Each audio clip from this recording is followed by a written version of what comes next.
Ils ont une douche avec un siège en cuir. Ils viennent à la radio en autobus. Ils donnent au Téléthon, mais ils ont un humour pourri. La matinale sur On Air Radio, tous les jeudis, 10h midi.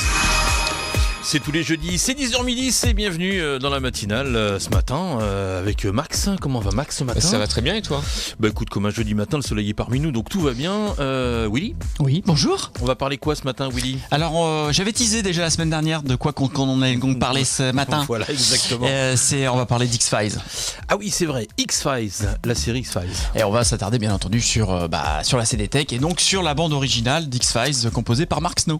Super. Et Tom arrive d'ici quelques instants puisqu'on a plein d'événements en même temps à la mission locale aujourd'hui. Allez, on va démarrer tout de suite par le top singles. Petite idée, oui, non. Alors, tout de suite, les résultats. Tu vois, ta réponse c'est non. Si vous avez suivi, ouais, maintenant c'est bon. J'ai compris que ça fait rien à faire. Ça fait un an que voilà, c'est mort. Djungeli, toujours souverain. Un shy plus fort que Dua Lipa. Donc Djungeli, qui demeure le maître du top singles tricolore avec son tube Petit Génie, qui reste accroché à la première place. Mais derrière, la concurrence reste rude, notamment avec de nouveaux prétendants comme la rappeuse belge Shai, le chanteur Slimane ou la superstar mondiale de la pop Dua Lipa, voilà, qui est troisième, dont vous pouvez retrouver bien évidemment tous les chiffres sur tous les sites spécialisés. Mais en tous les cas, voilà, les semaines passent et se ressemblent un petit peu quand même au sein du top singles français.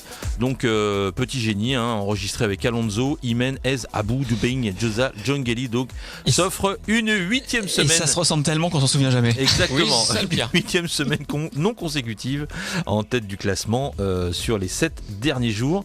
Donc collaboration XXL qui donne 3,99 millions de nouvelles écoutes, c'est moins 3%.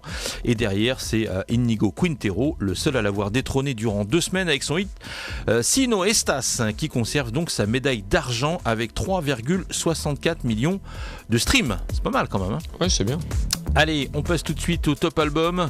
Là, il y a quelques gros changements. Vous avez vu les sorties de cette semaine ou pas du tout en termes d'album ? Non, peut-être pas. J'ai dormi moi ce week-end. Non, j'ai pas entendu de particulière de sortie médiatique, mais après, bon. il y a peut-être des rééditions. Depuis les Stones, j'ai pas entendu parler. Ouais, on en parlera après, juste après les Stones. C'est rigolo. Donc semaine chargée dans le top album face aux sorties notamment d'Isabella Gianni, Gérald Palmas, Stray Kids ou encore Nuit Incolore, ainsi que les rééditions de Maneskin, les Beatles, mais c'est Vianney qui domine la concurrence. Génial. Et oui, basé sur les chiffres donc du SNEP, de l'Institut Official Charts Company, le top album donc vous donne tous ces résultats donc à 2 ou 3 ou plutôt à 27 000, c'est le nombre d'exemplaires que Vianney écoule en première semaine de son nouvel album, parce que le titre d'album s'appelle A2, A3, voilà, c'est pour ça. Ah d'accord, donc, c'est original. Composé de duos ou de trios, notamment avec Kenji Girac, qui a Zazie, Ed Sheeran, Mika, Florent Pagny. Donc il a mis quand même le paquet toutes les personnes de The Voice sur cet album, pas loin. Le très populaire artiste entre donc numéro 1 du top album en surclassant les Stray Kids, quelques mois après le carton de Five Star, donc classé numéro 1 et depuis écoulé à près de 57 000 exemplaires, ce qui est pas mal quand même. Classé numéro 1, le groupe de K-pop, donc Phénomène, tutoie à nouveau les sommets avec son nouvel EP et ça s'appelle Rockstar et ça a déjà fait déplacer 17 300 fans dans les magasins. Ce qui est pas mal aussi. Vous avez vu encore cette semaine, on a encore eu, je vous en parlerai tout à l'heure, une hausse incroyable de vente de vinyle. Ah ouais. Là pour le coup, il y a une étude qui est sortie. Je vous donnerai tous les détails tout à l'heure. Vous verrez, c'est complètement incroyable. Il y a une envolée du vinyle depuis quelques mois, quelques années maintenant. Mais là, il y a vraiment. Est-ce qu'il y a une envolée de la vente de platine une très très forte hausse, notamment aux États-Unis et en Angleterre. Mais on fera ça tout à l'heure. Je vous ferai les chiffres avec des choses intéressantes.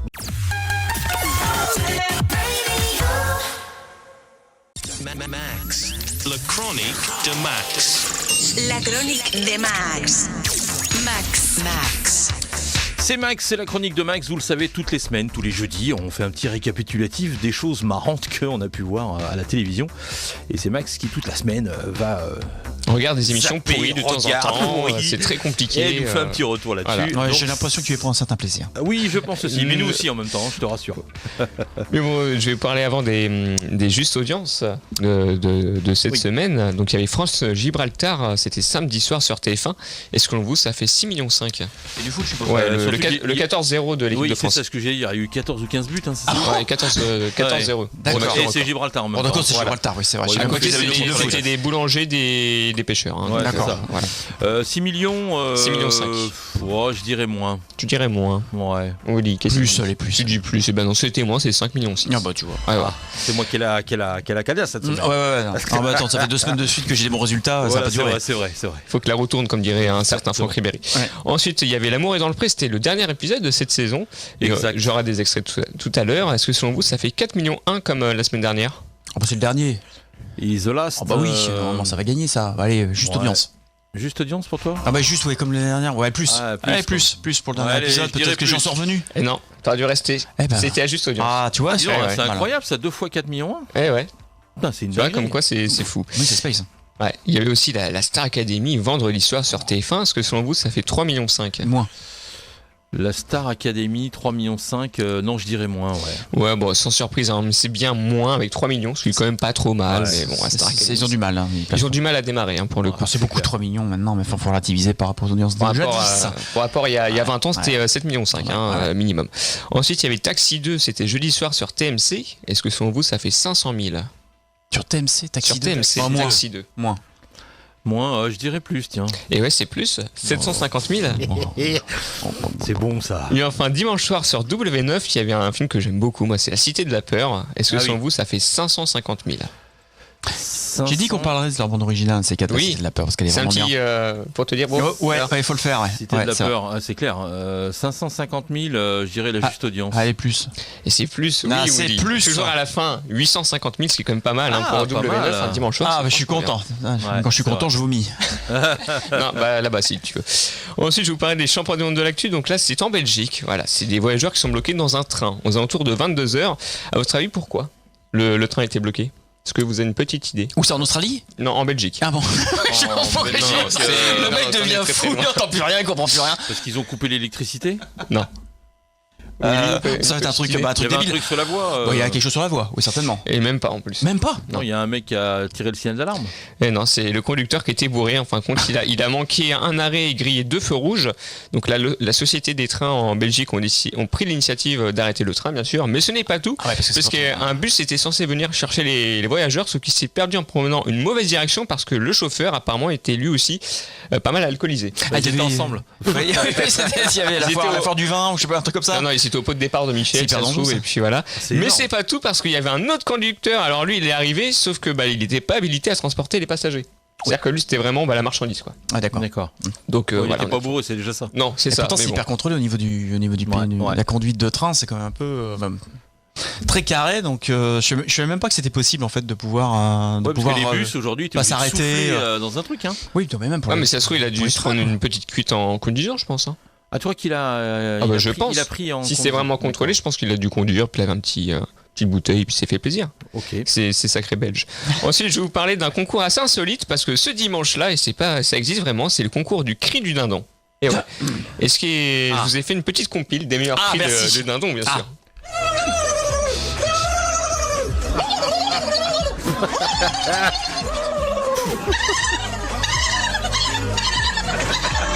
Ah Faut ouais, dire un c'est- peu la denrée dans Soupe au chou. Qui sait faire le cri du dindon ici dans le public? Non, rien, Hugo. Non. Non, personne. Non. Et Mais on ça me dirait- rappelle, il y a une pub comme ça là où les mecs Oui. font le cri de la mouette là. C'est ça. Qui est excellente. Ouais, bah, Ça, ouais, c'était cet été hein, aussi. C'est vrai que c'est la denrée un peu. Hein. Ouais, C'est c'est un peu la c'est ça. denrée, on est Ouais. d'accord. hein. Ensuite, ça s'est passé aussi sur BFM. Donc là, c'est une journaliste qui a été interrompue par un passant qui visiblement n'a rien à faire en direct. 26 au 27 octobre et ils ont pillé les fonds de caisse ainsi que des jeux à gratter. Vous allez rester ici, c'est juste pour le cadre. Ouais, parce qu'en fin de compte, le mec est derrière, il bouge pas, tu sais, il est souvent comme ça. C'est de Ah toute façon ouais, des mecs d'accord, qui ouais. regardent. Sauf que ça va pas s'arrêter là parce que le mec qui est juste derrière ne bouge pas et alors qu'il est tout seul, donc ça se voit complètement en fin de compte. Mais par la même occasion, il va même se renseigner sur le matériel qui est en direct. Non, non, juste par curiosité, je vous regardais. Ah oui, C'est pas mal comme appareillage. ah vous avez vu? Qu'est-ce que c'est? Oh là là, dis donc. Voilà, dis donc, c'est fou ça. Le mec il Eh sait ouais. pas qu'il est en direct. Eh ben, c'est ça, et visiblement, il n'y connaît pas grand chose. C'est un téléphone. Ah, c'est un téléphone. Oui, comme on voit dans les reportages. C'est moderne. C'est ce qu'il est en train de dire, et bien sûr, c'est en direct. hein, ça passe en Ah, direct. c'est Jacouille en fait, quoi. Le mec qui revient, ouais, d'accord, du Moyen-Âge. Ah non, mais énorme. Énorme le gazier quoi. Ensuite, je vous parlais vite fait de la Star Academy, parce que c'est pas passé grand chose durant ces émissions, mais il y a quand même Patrick Bruel que lui, après sa prestation, il va avouer qu'il s'est trompé dans les textes. Alors, je voudrais dire que elle, ça a été le prompteur, mais moi, comme je la regardais et que j'étais très ému, je me suis quand même trompé dans mon texte.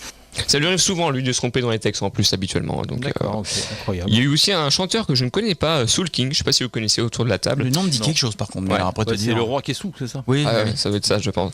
Et pour le coup, lui, il n'a pas compris que les compliments n'étaient pas pour lui, mais pour une autre chanteuse. Oui, elle a mis l'ambiance, elle a mis le feu. Merci, t'as une joie communicative, t'es tout le temps souriante. Merci beaucoup. Voilà, donc lui, il prend les compliments, alors c'est même pas pour lui, tu vois.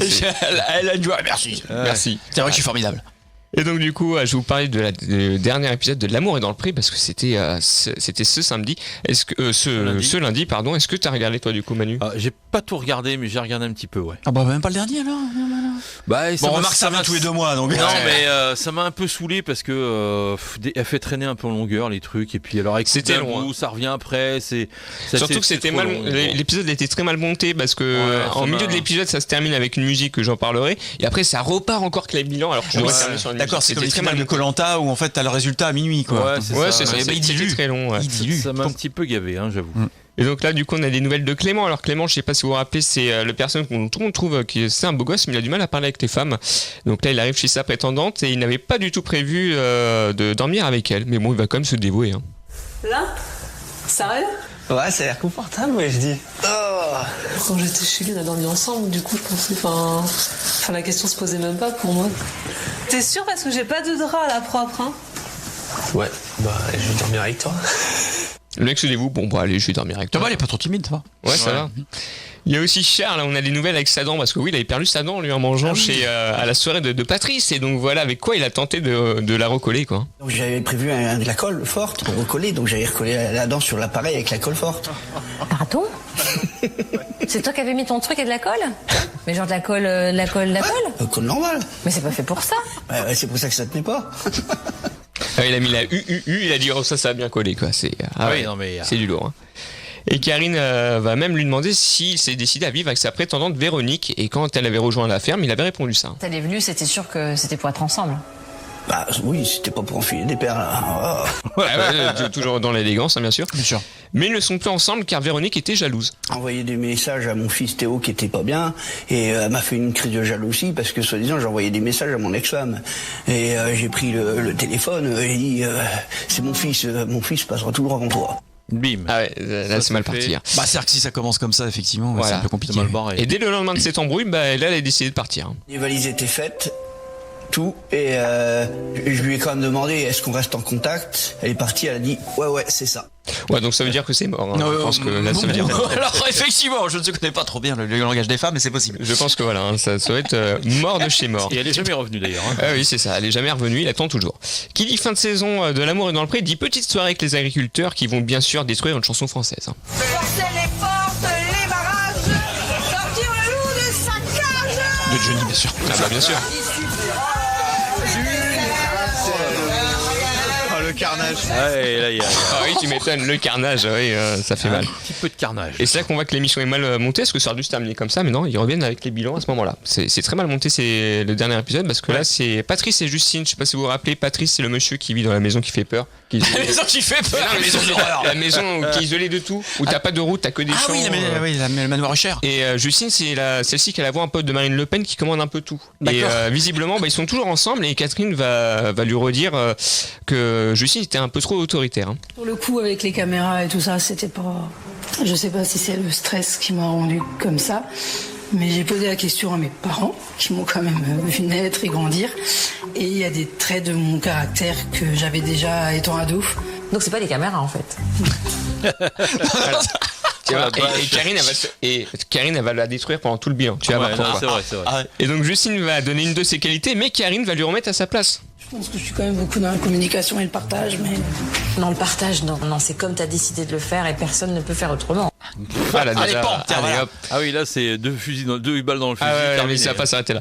Et depuis qu'ils sont ensemble, Justine a du mal à se lever tôt, alors que je rappelle, Charles est agriculteur. Donc faut se lever tôt quand même pour les animaux, pour les nourrir, etc. Très tôt. Justine, c'est quoi tes horaires alors? En général, je me lève entre 9h et 10h. Un petit peu plus tard quand même. Oui, il y a eu des moments où c'était plus tard, mais la moyenne... Plus tard, 10h30, 11h. À 10h30, 11h. Ah mais c'est pas possible. C'est moi qui dois retrouver un rythme. Bah tu mets ton réveil, puis voilà, c'est fini. Hein. Oh, ça va finir avec un TikTok, ça. Ouais, ça c'est ouais. clair. Il gagne trop. Ouais. Et même sur le repas, Justine va se faire descendre par Karine. Hein. Si tu travailles pas, tu fais pas la cuisine avant qu'il rentre? Mais le soir, en général, on fait des repas simples. C'est souvent... Non, mais pourquoi tu fais pas le repas avant qu'il arrive? Tu devrais, je te l'ai dit. Surtout, je sais pas si t'as vu, mais ça sent que le gars qui a perdu sa copine, il en profite parce que Karine met Ouais, des petits pics. Tu sais, exactement, ouais. je te l'ai dit. Bah, il est handicapé tu déjà sens le que. pauvre, alors, oui, mais c'est bon, vrai voilà. que, bon, c'est pas facile pour lui. Ouais, mais et puis je pense que l'autre, elle est tellement autoritaire, puis elle fait des fois 3 fois son fois son poids déjà ou 4. Oui, donc c'est ça. bon. Oui, elle est un petit peu, un petit peu costaud. Ouais, bah tu vas voir que là en plus il va finir toujours les fins de phrase, mais il faut aussi qu'elle trouve un travail pour le J'ai coup. rendez-vous avec Pôle emploi lundi. On va mettre tout ça sur table et puis on va voir ce que. Ah, tu as tout des débuts, alors t'as pas de piste. Moi, j'ai cherché les offres dans ce que je savais faire. Bah, tu peux travailler dans plein de trucs. De toute façon, en Normandie, il y a du boulot, hein. Oui, il y a du Si on a boulot. envie. Là, il finit toujours les fins de phrase, moi ça m'a déjà fait marrer pour le coup. Et surtout, bah en plus, elle cherche à mi-temps et bien sûr, bah ça ne va pas plaire à Karine. Puis au niveau des horaires, si ça peut être en mi-temps pour démarrer, ça serait mieux. Non, mais je pense qu'il faut un plein temps, moi. Je crois que la mission, c'est s'en débarrasser le plus rapidement Ouais, c'est possible. ça. Ah la vache. Mais du coup, on en est où dans le couple alors? Allez, honnêtement, Gabi, Ouais, vas-y, bah parle pas maintenant. si tu continues comme ça, moi, j'arrêterai la relation. Je m'aperçois que vous êtes au bord de la rupture. Moi, pour te le dire, je suis au bord de la rupture. Ah ouais, Là, ça finit mal. Hein. Et ouais. et ouais, ça finit mal. Mais enfin bon. Quelle surprise. Ouais, c'est pas vraiment une surprise. Bon, on verra la suite. Après, c'est vrai que c'est compliqué pour ce couple. C'est pas toujours facile d'arriver chez quelqu'un. Elle s'est un peu invitée aussi, tout ça. Bon, à suivre. Moi, j'aimais bien ce garçon. J'aime bien. J'espère Oui, il que était sympa. ça va s'arranger. Ça ira beaucoup mieux.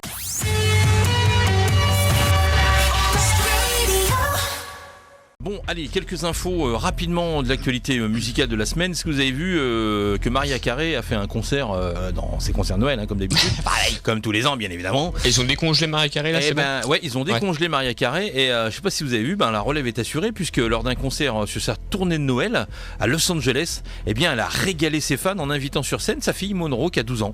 Voilà, donc avec des robes de princesse, tout le truc. Et elles ont chanté ensemble Jesus Born on This Day. Donc la relève est assurée. Hein, on n'est pas prêt d'arrêter d'écouter du Carré. Ce sera pas la mère, ce sera la fille. Mais non, bon. puis c'est le fonds de commerce, attends. Ah, c'est clair, incroyable. Ça marche tellement. Exactement. Oui, je sais pas, on verra les chiffres à la fin de l'année, mais je pense que sa chanson va nous remettre rapidement les pendules à l'heure en termes de chiffres. Parce que c'était 6 millions, je crois, de dollars. Mais je comprends pas, enfin, les gens ils l'ont déjà. C'est la ça, rachète chaque année, ou je sais quoi, c'est quoi. Je sais pas. C'est une fois que tu l'as, c'est comme Tino Rossi, quoi. Mais la pochette doit être différente, je pense. Je sais pas. D'accord. Autre petite info de la semaine, c'est PLK qui a signé un retour en grande pompe cette année. Vous savez, avec son EP de 10 titres qui se nommait 2069, qui est sorti en avril dernier. Et le moins qu'on puisse dire, c'est que le public a répondu présent, à tel point qu'il vient de s'offrir un beau record. Est-ce que vous avez une petite idée de quel est ce record? Je sais pas, j'écoute même pas. Alors, j'écoute même pas. Écoutez, je sais pas. Je sais pas. Alors, il a fait déjà 2 semaines consécutives en tête du top singles français. Il a fait 47 millions d'écoutes sur Spotify, 7 sur 7 avec Kershkak puisqu'il a fait 10 millions de streams et les nouvelles, donc c'est 44 millions de streams. Et il a fait 50 000 ventes en 6 semaines pour son EP. Ah ouais, okay. Donc voilà, il a cumulé quelques records, ce qui est pas mal pour quelqu'un qui a disparu tout de suite après. Hein, on l'a pas revu. Et ça aussi c'est un record. Il a sorti son EP et ça aussi c'est un record. Donc c'est vrai que c'est assez incroyable. Il a fait 100 000 quand même ventes de son EP. Donc c'est pas mal pour lui. Il va certainement avoir un disque de diamant. Voilà pour ses 100 000 ventes. Bravo. Mais c'est bizarre hein, parce qu'il sort son EP, ça fonctionne pendant 2-3 mois puis après il n'y a plus rien. Mais pendant ce temps-là il a battu un record. Incroyable. Faut remettre perdu de vue comme ça, on va peut-être le retrouver. Hein, peut-être. Il y a des artistes comme ça hein, qui sortent des choses, qui cartonnent et d'un seul coup, pop, c'est étonnant. Disparition. Cette semaine, j'ai également vu sur les ondes un petit duo. Je sais pas si vous avez vu passer ça. C'est Björk et Rosalia. Oui. Ah oui, j'ai entendu. Sur Oral, voilà un titre assez intense pour lutter contre l'aquaculture. Hein, quand vous voyez un petit peu la façon dont ils sont habillés dans le clip, ça m'a fait mourir de rire. Bah c'est du Björk. Ça m'a fait mourir de rire. Ah non mais faut regarder. Hein. Non mais c'est vrai, c'est le clip, il est fait contre l'aquaculture, contre l'élevage intensif des saumons, notamment en Islande. Ah bah oui, en Islande. Elles sont habillées en saumon. Hein, quand tu vois le clip, elles sont habillées en saumon. C'est vrai. L'autre, elle a des trucs, des lambeaux comme ça. Tu dirais qu'elle a découpé le saumon à la main et qu'elle l'a mis sur le truc. Ah oui, c'est l'effet des saumons. Au bout d'un moment, ils sont vraiment dans ces états-là en général. C'est incroyable. Et enfin, pour juste terminer cette première rubrique concernant l'actualité musicale, la tournée des Rolling Stones. Donc on en parlait tout à l'heure. Est-ce que vous avez entendu la grosse blague des fans concernant cette tournée, parce que vous avez vu que ils préparent les Rolling Stones, ils vont repartir sur les routes pour une super tournée américaine. Ils vont d'EHPAD en EHPAD. Et c'est ça. Et tu crois pas si bien dire, parce que les fans n'en croient pas leurs yeux. Les concerts sont sponsorisés par une association pour les personnes retraitées. Ah bah oui, d'un moment.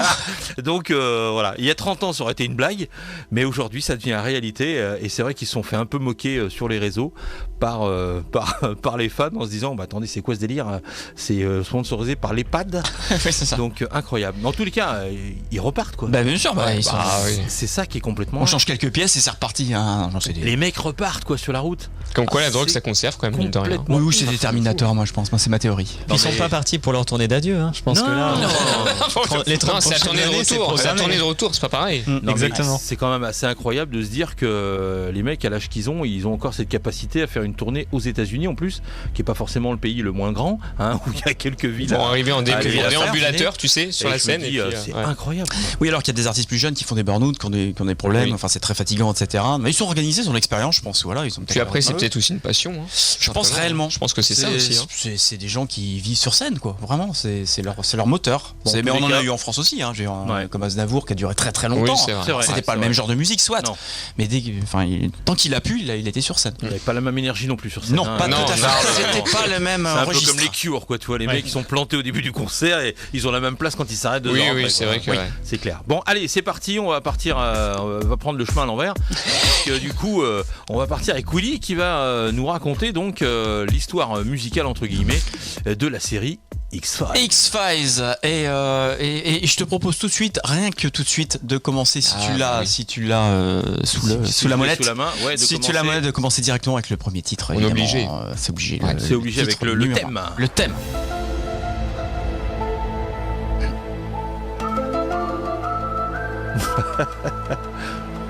X-Files.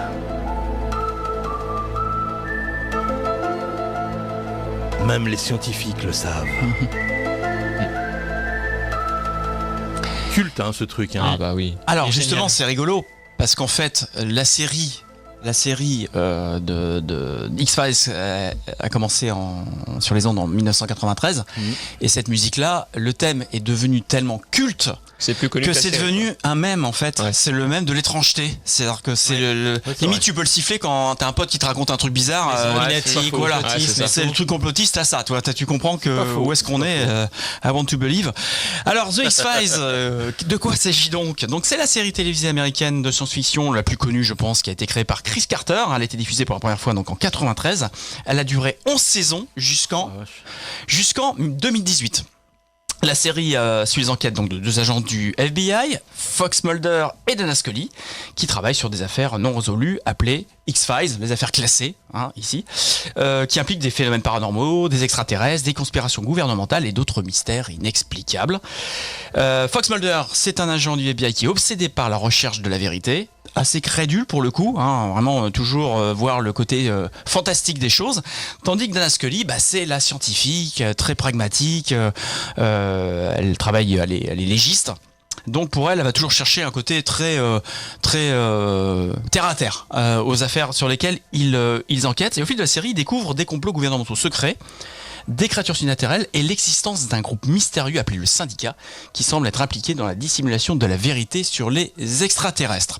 Donc le principe d'X-Files, c'est vraiment de reprendre les théories conspirationnistes de l'époque, ou en tout cas celles qui traînent, puisque l'une des plus grosses c'est la fameuse zone 51 avec l'atterrissage, ou le crash d'un extraterrestre et d'un vaisseau qui serait dissimulé par le gouvernement. Ce qui obsède complètement Fox Mulder, puisque Fox Mulder, la sœur de Fox Mulder a été kidnappée et a été enlevée par des extraterrestres, du moins il le pense, et c'est un peu le fil rouge de la série sur toutes les saisons.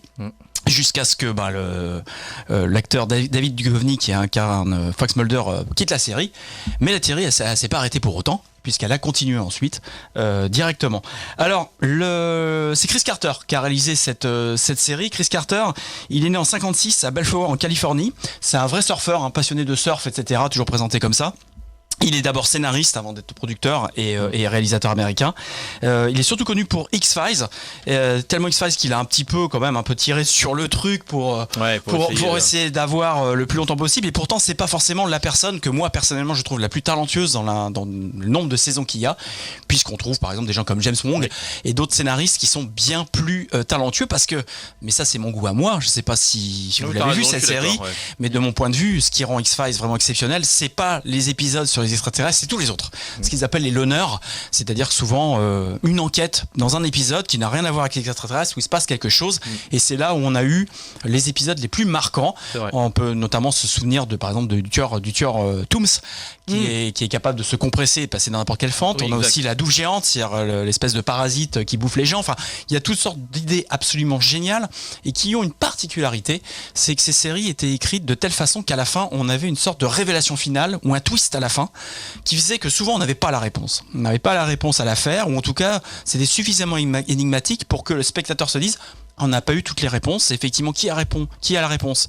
Mulder qui croit impérativement que c'est surnaturel, ou Scully qui pense que c'est très pragmatique et finalement il y a une réponse rationnelle. On le savait jamais vraiment, donc ça c'était très intéressant. Je vous propose tout de suite, puisqu'on est dans la bande originale qu'on va développer maintenant, d'écouter un deuxième extrait qui se nomme, j'ai pas mon papier parce que j'ai pas recto verso, qui s'appelle Mercutura. You're going to learn things. You're going to hear the words. And they'll come to make sense to you.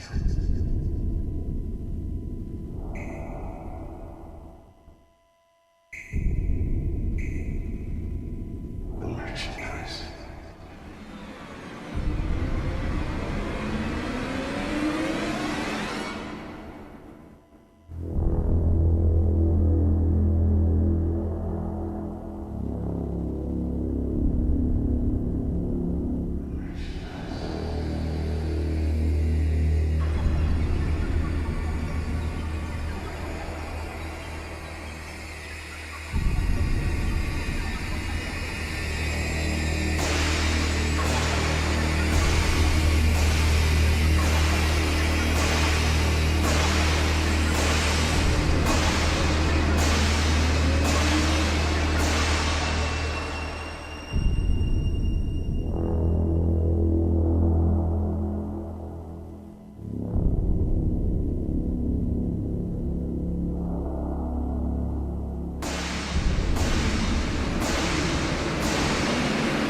Ah, c'est l'ambiance. Hein. C'est l'ambiance, on y reviendra là, c'est vraiment le travail de Mark Snow là-dessus sur l'atmosphère par rapport à ça, directement.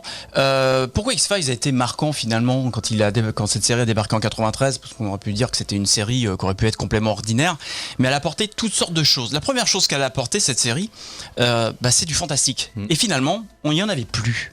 Il y en avait plus depuis très longtemps. En fait, il y avait plus de séries un peu fantastiques depuis au moins les années 80.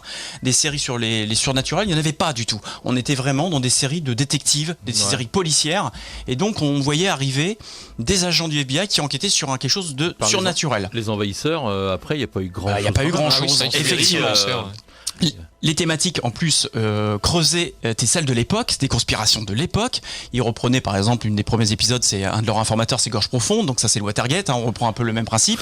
Voilà, non ça n'a rien à voir avec le film porno qui porte le même nom, merci Manu. J'ai rien dit. X-Files. Et on reprend vraiment ces thématiques très modernes, c'est-à-dire qu'on n'est pas un peu dans les chasseurs de fantômes, un truc un peu à l'ancienne, on est sur une thématique très moderne, ça se passe dans un gouvernement, etc. Il y a aussi d'imagerie qui est reprise et qui était très populaire et qui marchait bien. C'est notamment le cas de Dana Scully en fait, parce que Dana Scully, le personnage, il est complètement inspiré du personnage de Jodie Foster dans Le Silence des Agneaux. On a vraiment le même genre de personnage et on peut déjà saluer en fait à l'époque une personne qui est complètement dont le physique n'est pas mis en avant, parce que Gillian Anderson, qui est une très belle femme, elle est très jolie, elle est vraiment banale. Elle est mise de telle façon qu'elle a un grand manteau, etc. Elle est là d'abord pour être un personnage très pragmatique et d'abord même pour un peu observer Mulder qui un peu un allumé. Et du coup, c'est pas mis en avant du tout. Il n'y a pas de mise en avant comme on le ferait dans des séries de 2010. Si vous voyez bien, quand vous avez des duos de flics ou des choses comme ça, vous avez toujours une nana qu'on met bien en avant les formes. Bien féminin. Et on est vraiment un peu là-dedans. Alors que là, justement, on l'était pas pour les années 90. Donc là aussi, c'était donc on avait une relation un peu d'égal à égal de l'un à l'autre. Donc des personnages qui sont très attachants. Et on a derrière toute une galerie de personnages, aussi bien des méchants que des gentils. L'homme à la cigarette. Oui. L'homme à la cigarette, le méchant, il est devenu vraiment culte dans cette série, mais on en a d'autres. On a le principal Skinner qui est le chef un peu de ce bureau dont on ne sait pas au départ s'il est sympa ou pas sympa. Et puis on a toute une groupe, on a ce qu'on appelle les Lone Gunmen, les 3 informateurs, les 3 potes à Mulder, qui ont eu un spin-off d'ailleurs, qui ont eu une série spin-off de 13 épisodes en 2001. Voilà, qui a pas marché du tout parce que j'allais dire, la mode était un peu passée. Et quand David Duchovny est parti de la série, au bout de X saisons, on s'est dit bon bah la série elle est morte, hein, sans Mulder c'est pas possible. Et pourtant la série elle a continué à la grande surprise de tout le monde.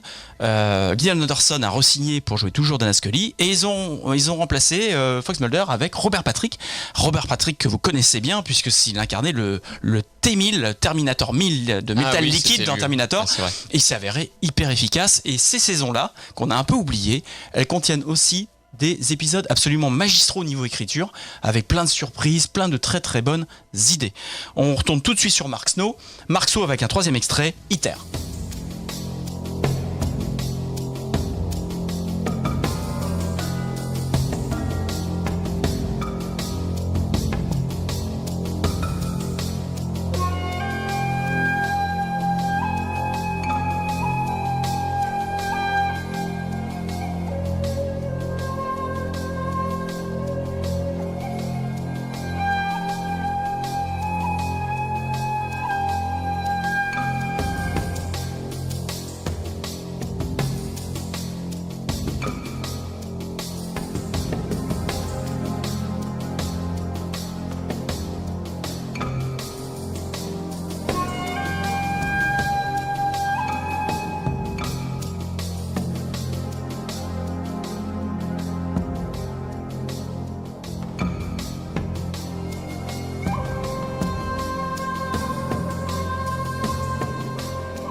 Un peu chant indien. Hein. Oui, c'est ça, c'est ça.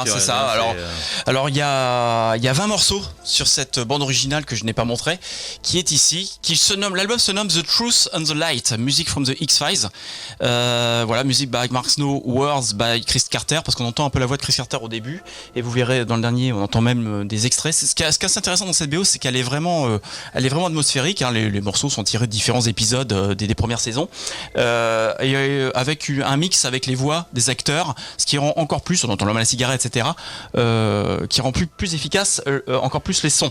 Mark Snow, lui, il est né en 46 à New York, donc c'est un compositeur américain qui est connu pour son travail sur cette bande originale. C'est surtout là qu'on dit Mark Snow, on pense à ça, parce qu'effectivement, comme la bande originale est devenue culte et le gimmick aussi de pas mal d'émissions dans les années 90 est connu, on reconnaît son nom, mais sa carrière musicale, elle est très très très grande, en particulier au niveau de la télévision, pas trop au niveau du cinéma, puisque figurez-vous qu'avant de faire la musique d'X-Files, il a travaillé sur divers projets, et notamment des séries télévisées, des toutes petites séries télévisées comme Starsky Hutch, Matt Houston, Smallville, ou encore l'excellent, et je ne cesserai jamais d'en parler, L'Homme de nulle part. Je ne sais pas si vous avez vu cette série, L'Homme de nulle part, scénarisé par Tobe Hooper. Tobe Hooper qui est le réalisateur de Massacre à la tronçonneuse. Et L'Homme de nulle part, c'est une série qui n'a connu qu'une saison, qui est absolument magistrale en écriture, qui a un twist final dantesque, dont je ne peux pas vous spoiler, mais si vous avez l'occasion, malheureusement ça a vieilli, elle n'est plus diffusée, même les DVD n'étaient pas disponibles, mais c'est un monument. C'était diffusé sur Canal+ à l'époque. Et c'est une super série, c'est Mark Snow qui fait aussi le thème, et le thème, effectivement, ceux qui connaissent la série se rappellent de la thématique. Il a été nominé, Mark Snow, pour des prix, des Emmy Awards, grosse contribution musicale, et il a bien entendu continué à bosser avec Chris Carter sur X-Files, parce que X-Files, c'est pas que 11 saisons, c'est aussi 2 films.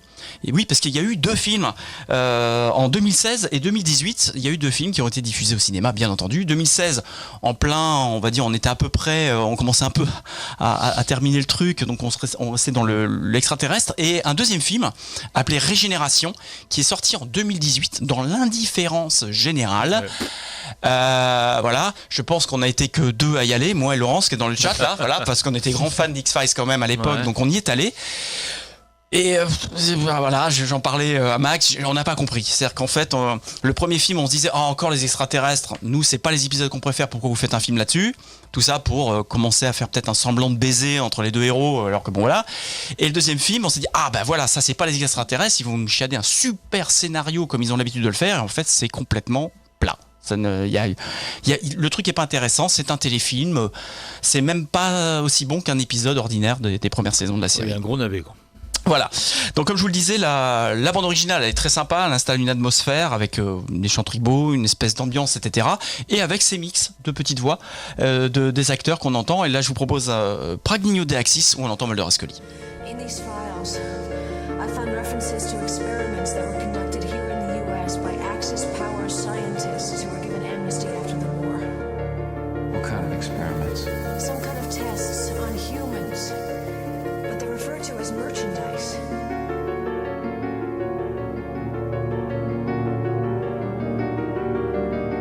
But these aren't humans, Scully. From the look of it, I'd say they were alien. Are you sure?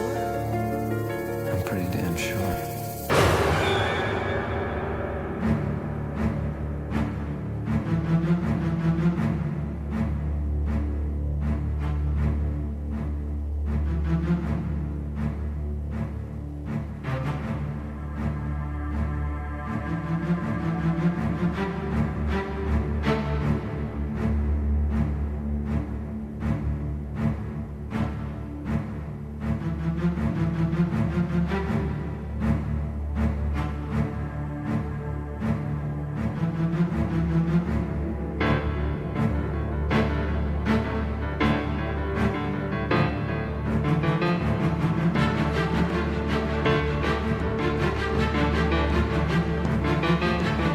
Pas mal, hein. Ouais, j'aime bien qu'on entende leur voix originale. Ouais, En plus, bon, il y a un dialogue qui est tiré d'un épisode où Scully découvre des corps qui ont été des corps, des cobayes, qui ont été visiblement créés après la Seconde Guerre mondiale par les forces de l'Axe et utilisés comme marchandises. Où elle explique à Mulder, ce sont des humains, et de lui l'interroger en disant, je pense pas que ce sont des humains, je pense que ce sont des aliens. T'es sûr? Oui, je suis super sûr.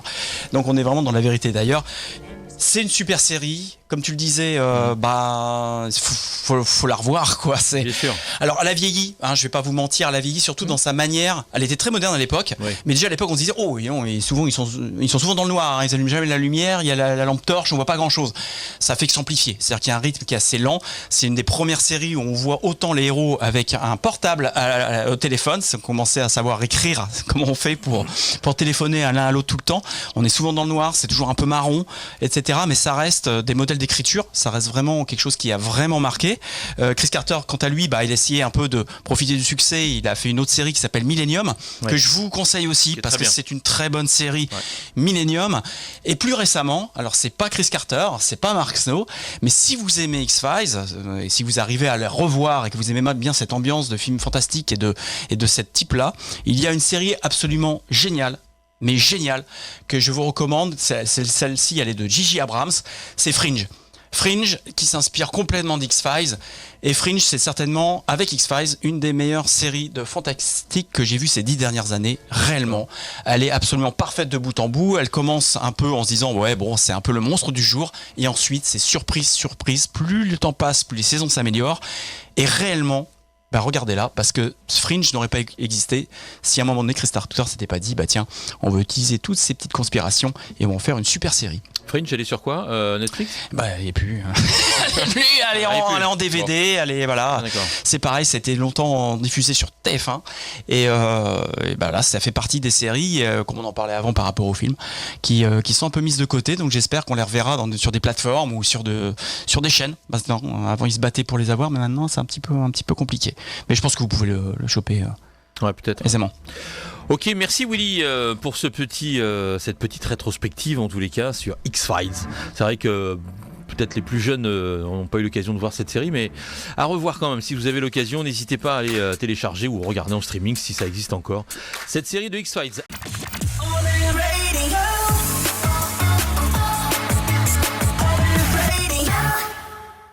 Allez, on est reparti tout de suite avec c'est Tom qui est de retour dans la boutique ce matin. Dis-nous tout. On va parler mission locale. Il était enlevé par des extraterrestres. Ouais, c'est vrai. Ouais, au début, voilà. En 18, il est parti avec McCully. Alors, j'ai même pas eu le temps, durant mon enlèvement, de préparer ma chronique pop music comme il se doit, on va dire. Ça, c'est ballot. Tiens. J'ai une très courte chronique pop music aujourd'hui, et on va parler de Snoop Dogg. Ah, oui. Snoop Dogg, attention, parce que terrible nouvelle, il vient d'annoncer qu'il arrêtait de fumer. Qui a arrêté la fumée même. J'ai pleuré quand j'ai vu ça, franchement, j'étais pas prêt. J'étais choqué. Comme beaucoup de personnes. In conversation with my family, I've decided to give up smoke. Pas mal l'accent. Quand tu tombes sur le truc, un peu charentais, mais bon. Il a arrêté de fumer, par contre, il n'a pas précisé quoi. Ouais, smoke. Give up smoke. Peut-être la cigarette. Électronique, peut-être. Electronic cigarettes. Il n'a pas précisé combien de temps non plus. Par contre, j'aime beaucoup le respect. Respect ma privacy this time. Il va jusqu'au bout, quoi. S'il vous plaît. Mais quand tu vois l'image, tu pourrais croire qu'il est mort et tout. Ouais, c'est solennel. Snoop Dogg 10 ans déjà, tu vois, ça aurait pu être un truc comme ça. Snoop qui arrête la fumette, c'est un deuil, quoi. Oui, c'est qu'il est mort. C'est ça, quoi. C'est un peu Nikos qui arrête TF1, quoi. Ouais, c'est pareil, tu vois. Ou Drucker. Ou Drucker qui arrête la télé, tu vois, c'est pareil, ouais. C'est un peu la même chose. Bon, mais en fait, il n'a pas arrêté bien longtemps puisque c'était une opération de communication pour une marque de Brasero, un Brasero sans fumée. Rien à voir. Un Brasero sans fumée. Voilà. Ah, c'est bon ça. De la marque Solo Stove, dont Snoop Dogg est devenu l'ambassadeur pendant quelques temps. Et visiblement, ce coup de communication a bien marché puisqu'en l'espace d'une journée, la vidéo a comptabilisé 44 millions de vues. Il y a eu 2,5 millions de réactions. Et quand il a mis son post sur Instagram, j'ai regardé ça hier, il a eu je ne sais combien de millions de likes, de centaines de milliers de commentaires, ce qui est complètement fou. Pour un Brasero surtout. Pour ça, plus le fait qu'il annonce de fumer, donc bon, il va reprendre sa santé en main. Maintenant, vous pouvez voir une petite image là où il est en train de faire flamber un. Ouais, c'est puis en plus, puis avec le petit air ironique, tu sais, il fait flamber son truc, c'est tranquille. J'arrête la fumée. J'arrête la fumée du Brasero en fait. Incroyable. Donc voilà, c'était la news incroyable musicale de la semaine pour vous dire à quel point il n'y avait pas grand chose à se mettre sous la dent. Mais Snoop Dogg, c'est un personnage parce qu'il est toujours à des endroits où on l'entend pas.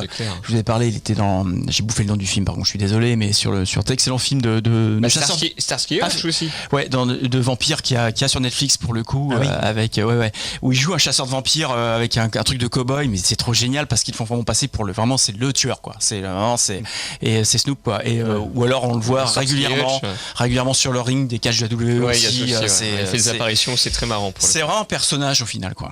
C'est vrai que c'est ça qui est bien avec lui, tu peux vraiment faire n'importe quel détournement parce que tu peux lancer un gangster, c'est rigolo quoi. Tu m'étonnes. Dans n'importe quoi d'autre que du rap, de la fumette, etc. Et puis tu te dis mais tu peux pas voir Snoop Dogg dans n'importe quel rôle que le sien en fait. Ouais, c'est ça, c'est lui. C'est pas faux. Ensuite, on va passer maintenant à autre chose. Un changement radical après les tarpés, mission locale. On va parler des ateliers à venir. Vous retrouverez prochainement le lundi 27 novembre à 14h ici à la mission locale de Rochefort l'atelier Dites-le avec les mains, animé par Noriane. Donc ça a lieu, vous savez, de temps en temps. Cet atelier, ça se fait pas chaque semaine. On retrouvera également sur la langue des signes, sur la langue des signes. Oui, c'est vrai, je l'ai pas précisé, donc c'est pas distribuer des tartes. Oui, voilà, ça c'est Chuck Norris qui le fait ça. Éventuellement, c'est un langage des signes, on va dire, un peu plus familier.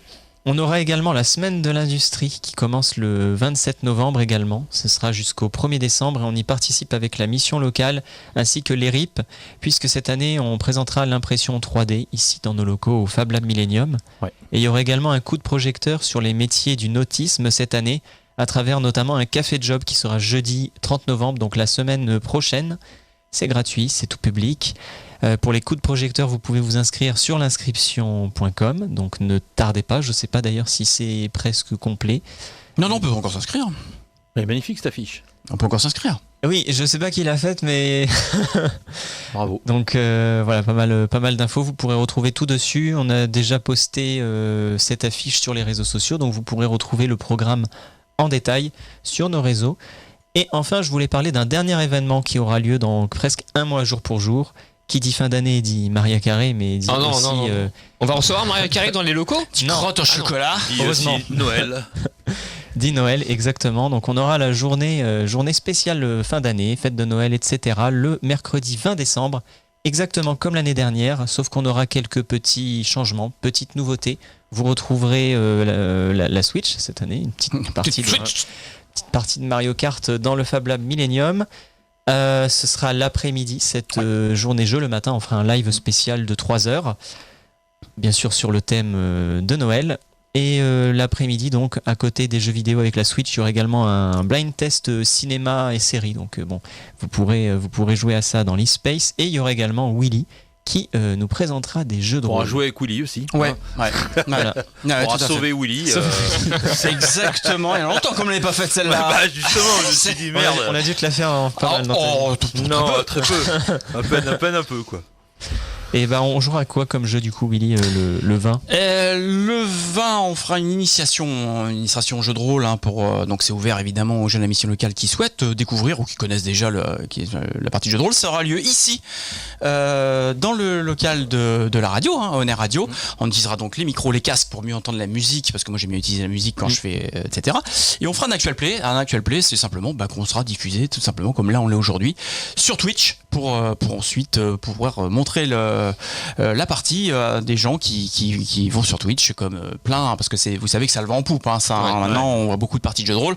Moi je suis un vieux rôliste, donc je préfère jouer que regarder les gens jouer, mais il y a plein de gens qui s'intéressent beaucoup, depuis Critical Role, Table Quest, etc. Donc on y a à notre petit niveau, on fera une petite partie de 3 heures. Je pense qu'on va partir sur un jeu de science-fiction avec des règles simples pour commencer, et puis voilà. Génial, en direct donc sur le Twitch de la radio. Ce sera le 20 décembre. Quelle heure?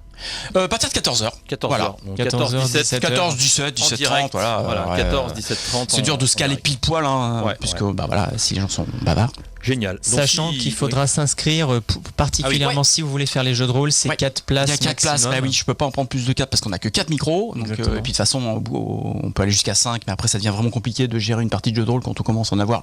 On l'a déjà fait, mais quand on commence à avoir 7-8 joueurs, c'est ingérable. Voilà. C'est clair. Par contre, pour le reste des activités, c'est entrée libre. Vous n'êtes pas obligé de vous inscrire.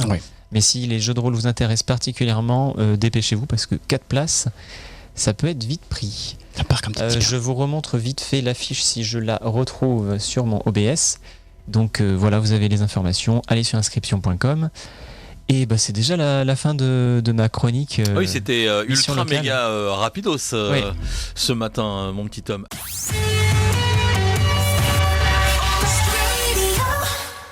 En tout cas, nous on a fait la fête samedi soir, on était au Clos La Pérouse, la salle du Clos à Rochefort, et on était en compagnie de Joachim Garraud. Et on vous proposera très bientôt ce reportage, puisque on y est allé avec Max, Tom et Ismaël, dans le cadre de la présentation du film qu'a fait Joachim Garraud sur son bus qui marche à l'énergie solaire, dans lequel il a intégré un studio. Et donc voilà, on va pas vous spoiler, vous verrez l'intégralité de cette interview sur nos réseaux, sur Insta, sur Facebook, sur YouTube, et puis on en parlera lors d'une prochaine matinale de façon un petit peu plus importante avec des extraits, voilà. Ouais, on pourra carrément mettre la vidéo on pourra effectivement mettre la vidéo en fond, vous allez voir, ça a été vraiment une belle rencontre et, c'est clair. extrêmement intéressant de voir cette démarche aujourd'hui d'associer à la protection de l'environnement le numérique, la musique électronique, enfin tout un tas de choses. Et bien moi je vais vous parler de quelque chose qui est pas du tout du numérique et plutôt un vrai retour en arrière, c'est un peu comme ça que ça se présente aussi des fois. Le Minitel est de retour. L'environnement. Non, vous savez, depuis plusieurs mois, on parle du retour du disque vinyle dans l'édition de la matinale.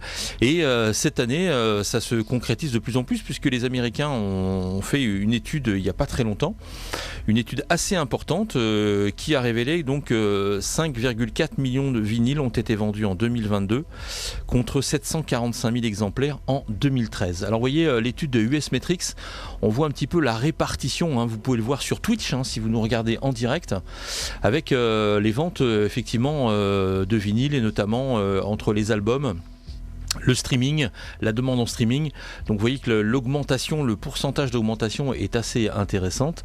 La demande en disque album par exemple vendu physique ou digital a augmenté de 79%, ce qui est quand même 7,9%, ce qui est quand même énorme. Les albums physiques de 13%, c'est pas mal, hein. Ce qui est quand même assez intéressant. Alors que vous voyez dans un même temps les ventes d'albums CD par exemple ont une hausse de seulement 3,8%. Et enfin regardez tout en bas. Cassette sales. Oui, alors... Les cassettes sont de retour. Ça bénéficie sur quoi? C'est incroyable.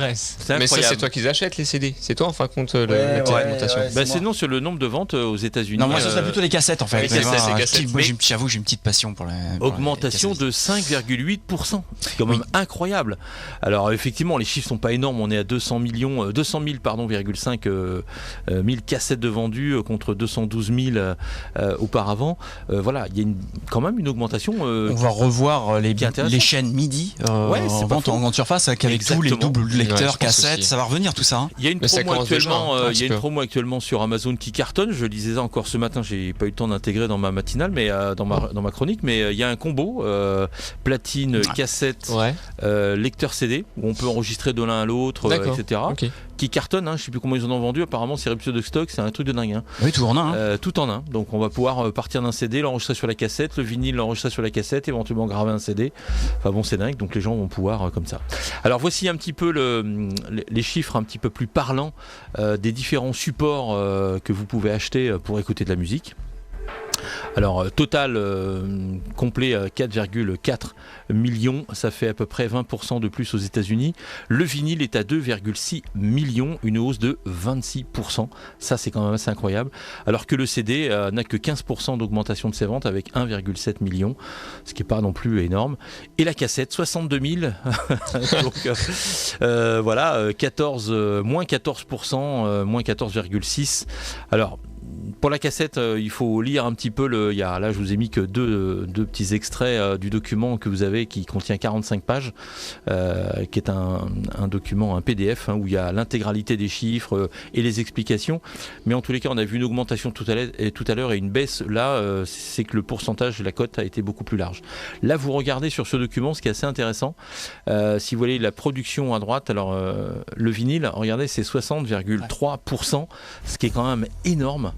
Le CD ne représente plus que 38,3% et la cassette est à 1,4%. Oui, c'est un peu marginal la cassette aussi. C'est un peu marginal, c'est vrai, mais c'est pas complètement mort. On aurait pu croire que. Non, mais vu que la quantité est réduite, c'est vrai que ça peut pas non plus flamber. Mais on aurait pu croire, comme le CD il y a 20 ans, on avait dit que le CD allait enterrer le vinyle et que c'était fini. Là aujourd'hui, on est plutôt dans une croissance. Tu vas voir qu'on va avoir le retour du laserdisc. Ouais, il y a pas de. Et j'ai mon beau-frère qui est rentré de Polynésie, qui a récupéré son lecteur laserdisc, un pionnier, un DL 909. Il a une collection comme ça. Alors c'est des gros disques, c'est énorme. Double face. Bon, la qualité est pourrie, mais il y a des pochettes de dingue. Voilà, c'est ça. Il a du Star Trek, il a. Le son était pas terrible sur les laserdiscs. Si, il y a du Dolby, il y a même une sortie optique, mais la qualité vidéo par contre était vraiment. Quand tu vois par exemple, quand tu compares à du Blu-ray, en plus Blu-ray 4K, etc. C'est magnifique. Là, pour le coup, il y a du remaster, là, c'est à l'époque, c'était du MPEG 1. Il fallait que tu le tournes. Ah oui.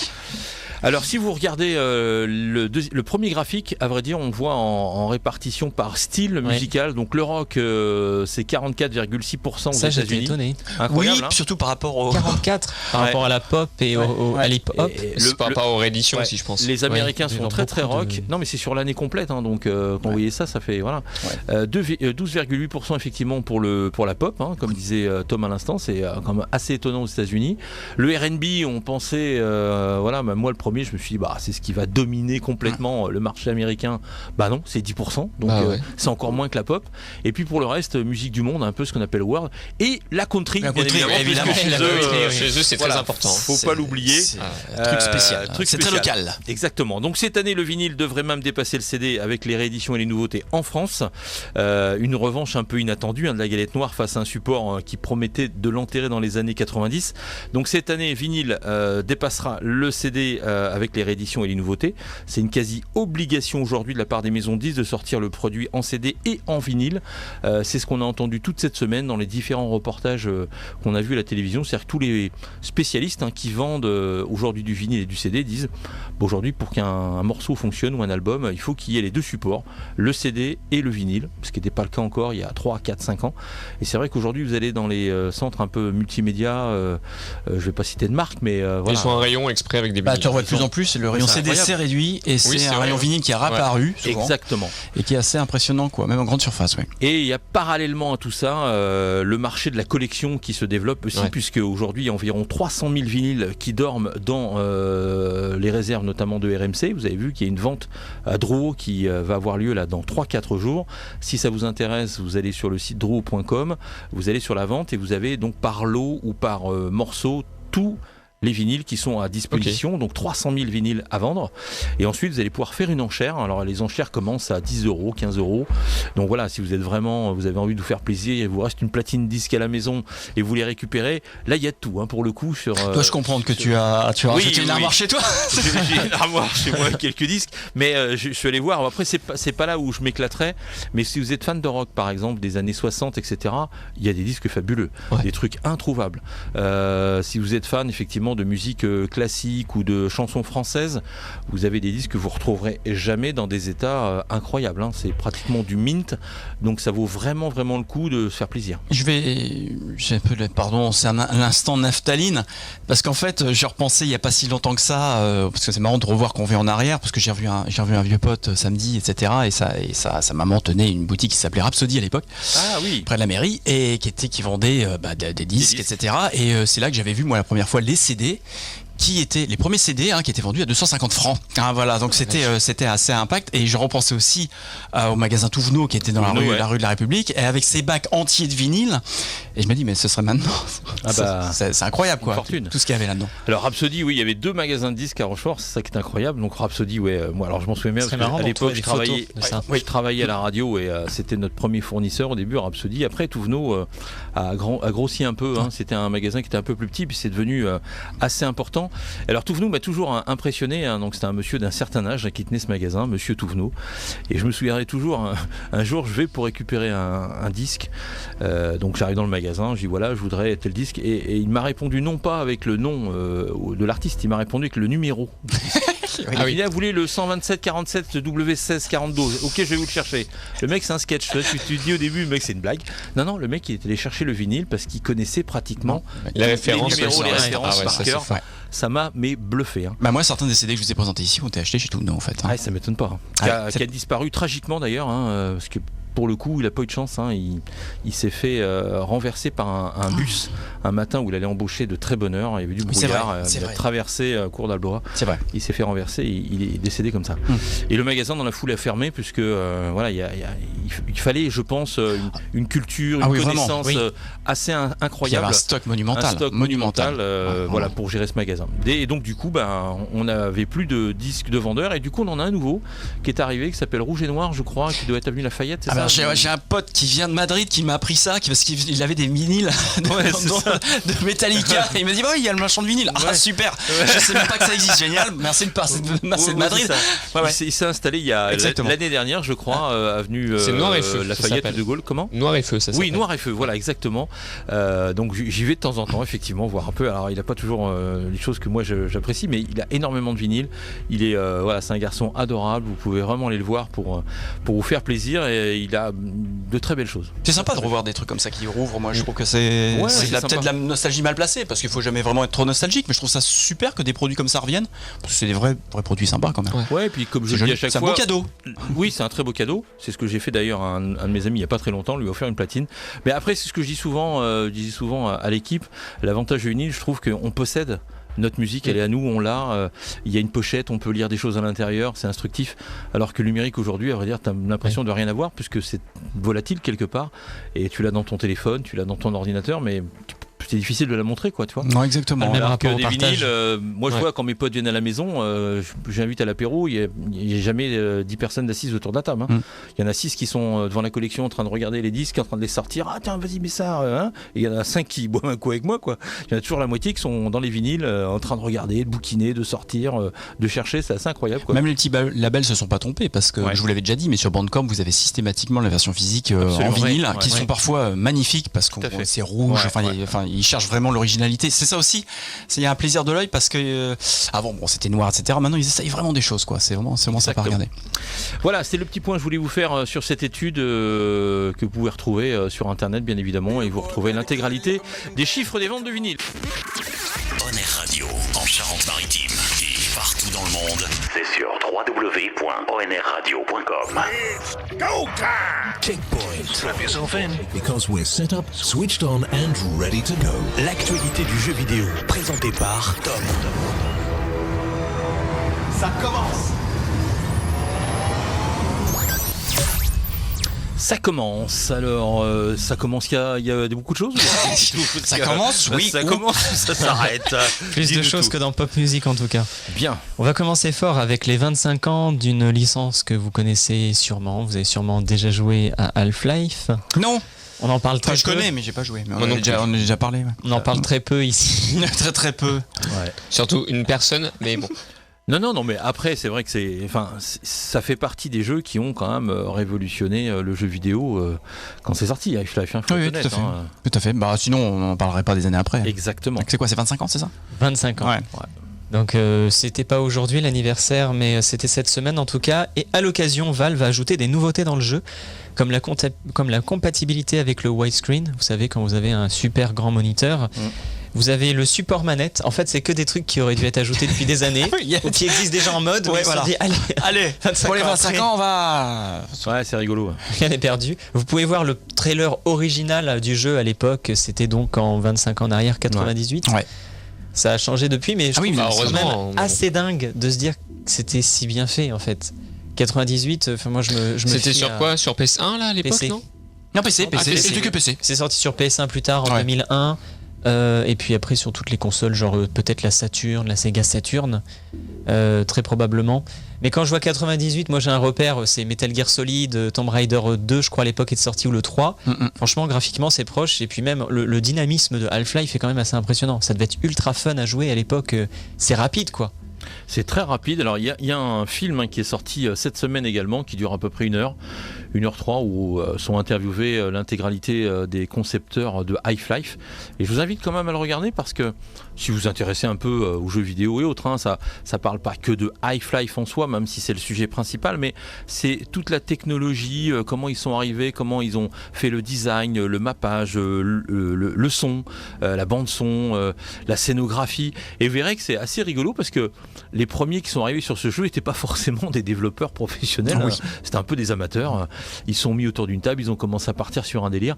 Et vous allez voir que l'évolution de ce jeu, de la création de ce jeu, est assez incroyable. Comme quoi, des fois, les succès, ça tient pas à grand chose.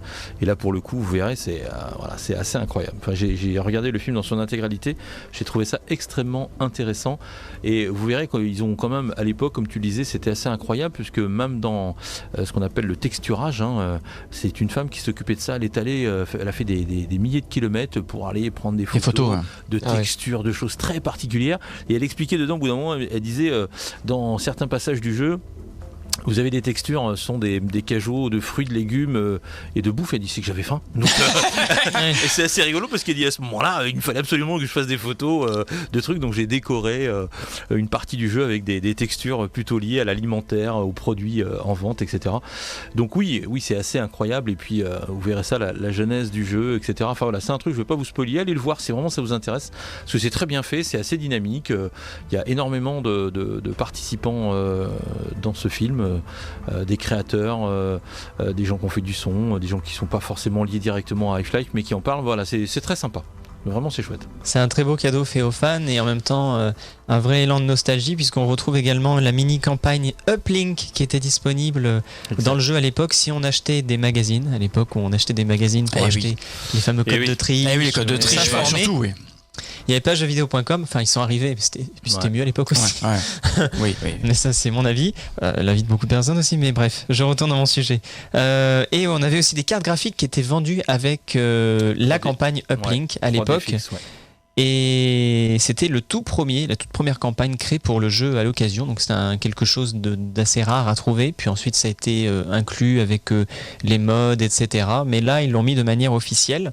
Il y a également le menu qui a été complètement relooké, comme quand le jeu était sorti en 98. Il y avait un mode multijoueur également. On retrouve 4 maps que tu connais certainement, Manu. Contamination, Pool Party, Disposal et Rocket Frenzy. Alors Pool Party c'est rigolo parce que pour le coup c'est vraiment une piscine. À vrai dire vous avez une piscine au milieu, il y a 2 bâtiments et il faut s'avoiner la tronche. D'accord, avec la piscine. Autour de la piscine. Alors tu peux tomber dans la piscine, tu peux nager. Alors tu sais dans Half-Life tu pouvais nager, t'as les bulles et tout, puis tu ressors mais tu peux pas rester trop longtemps sinon tu perds de la vie quoi. Ah ils sont tu meurs directement. Ouais, c'est assez rigolo. Donc c'est vraiment des maps où tu es plus là pour te déchirer la tronche à coup de bazooka, de flingue et tout ça. Mais c'est rigolo. Mais voilà, c'était des maps auxquelles j'ai joué il y a pendant très longtemps et c'était très rigolo. Et c'est vrai que c'est pas forcément de la nostalgie, je trouve que le jeu garde encore ce côté extrêmement ludique. Quand tu joues comme ça en LAN, tu te marres. Puis après, si tu veux vraiment jouer à Half-Life, il y a du FPS, il y a de la réflexion. T'es enfermé dans une pièce, faut trouver l'astuce pour pouvoir en sortir. Tu vas affronter des zombies, des monstres dus à l'explosion qu'il y a eu dans l'entreprise. Enfin bon, voilà, il y a toute une chose. Et je pensais à ça tout à l'heure quand tu parlais d'X-Files, quand tu me parlais de l'homme à la cigarette. Et quand tu regardes dans Half-Life, il y a un mec avec une valise de temps en temps que tu vois de façon très aléatoire. Le fameux. Et ça m'a fait penser à l'homme à la cigarette. Parce que tu sais pas trop qui c'est dans Half-Life à vrai dire au début. Non. Tu cherches un peu, là c'est un peu le même principe. On est toujours intrigué. Quand on le voit, on dit merde, qu'est-ce qu'il fait là je suis sûr qu'il y a un truc avec le mec, donc tu essaies d'y aller, mais il se passe rien quoi. Et dans X-Files, je trouve que c'est un peu pareil, cette espèce de personnage un peu étrange qui vient comme ça, qui apparaît de temps en temps. C'est un ennemi. Et qui a l'air d'être au courant de tout. Oui, c'est ça. Tu dis, mais c'est lui qui envoie les monstres ou quoi. Enfin, c'est bizarre. On est complètement là-dedans. C'est assez chouette. J'ai trouvé que c'était très très bien. Un gros travail scénaristique sur Half-Life. D'ailleurs, vous pouvez retrouver Black Mesa, qui est une adaptation du premier jeu mais refait avec des mécaniques plus récentes, enfin des graphismes remis au goût du jour. Ce qui est intéressant, c'est que quand on voit Half-Life, finalement ça n'a pas vieilli dans le sens où les FPS, ça reste un FPS quoi, tu tires sur des trucs et c'est pas forcément plus développé aujourd'hui.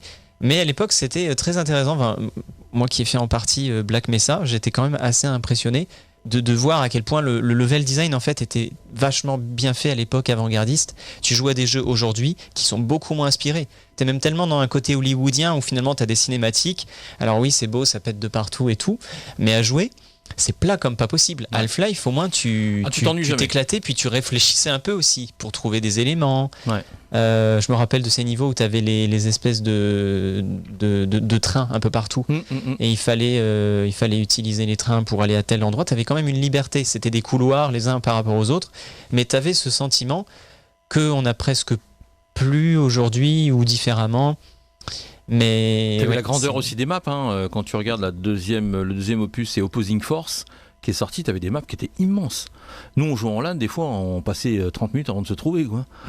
Tu cavalais partout, la map était déjà, c'était pas de l'open world, mais la map était déjà gigantesque. C'était avant l'heure. D'où le fait qu'il y a de nouvelles armes qui sont arrivées, les arbalètes, les snipes, pour pouvoir aller viser très très loin, parce que les mecs étaient vachement loin dans la map, quoi, tu vois. Non, c'était chouette, franchement. Après, c'est lié aussi au mal, entre guillemets, du jeu vidéo moderne, qui est la simplification. C'est-à-dire qu'on veut vendre au grand public, c'est pas mal, au contraire, il faut bien vendre. C'est vrai. Mais on prend le grand public un peu pour des abrutis, et on a tendance un peu à toujours leur donner de la solution, etc. C'est quand même assez flagrant aujourd'hui qu'à chaque fois que tu as un puzzle ou une énigme et que tu es accompagné de quelqu'un, voire pas, mais ton personnage quelquefois à voix haute te donne la solution avant même que tu rentres dans la pièce. Oui, je suis d'accord. J'ai vu ça dans Hogwarts Legacy quand même. T'as même pas le temps d'y réfléchir, c'est fini, ou Ragnarok. Et les gens s'en plaignent de plus en plus, on n'est pas bête non plus, enfin c'est un puzzle, c'est un truc à déplacer, c'est bon, on va trouver la soluce quoi. Ou au moins, donnez-nous la soluce mais attendez au moins une petite demi-heure quand même, pas tout de suite. T'avais rien. Et t'avais rien, mais il y avait plein de jeux comme ça qui étaient complexes où tu te paumais dans les niveaux, quelquefois il fallait même les tracer à la main. Maintenant c'est un petit peu perdu. Pour certaines choses c'est bien parce qu'il y a une prise en main qui est plus simple pour plein de gens.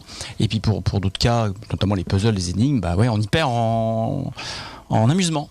Puis l'internet n'était pas ce qu'il était aujourd'hui, donc t'allais pas sur YouTube aller chercher la solution. Ouais. Donc C'était moins rapide. Fallait te débrouiller. T'achetais le magazine.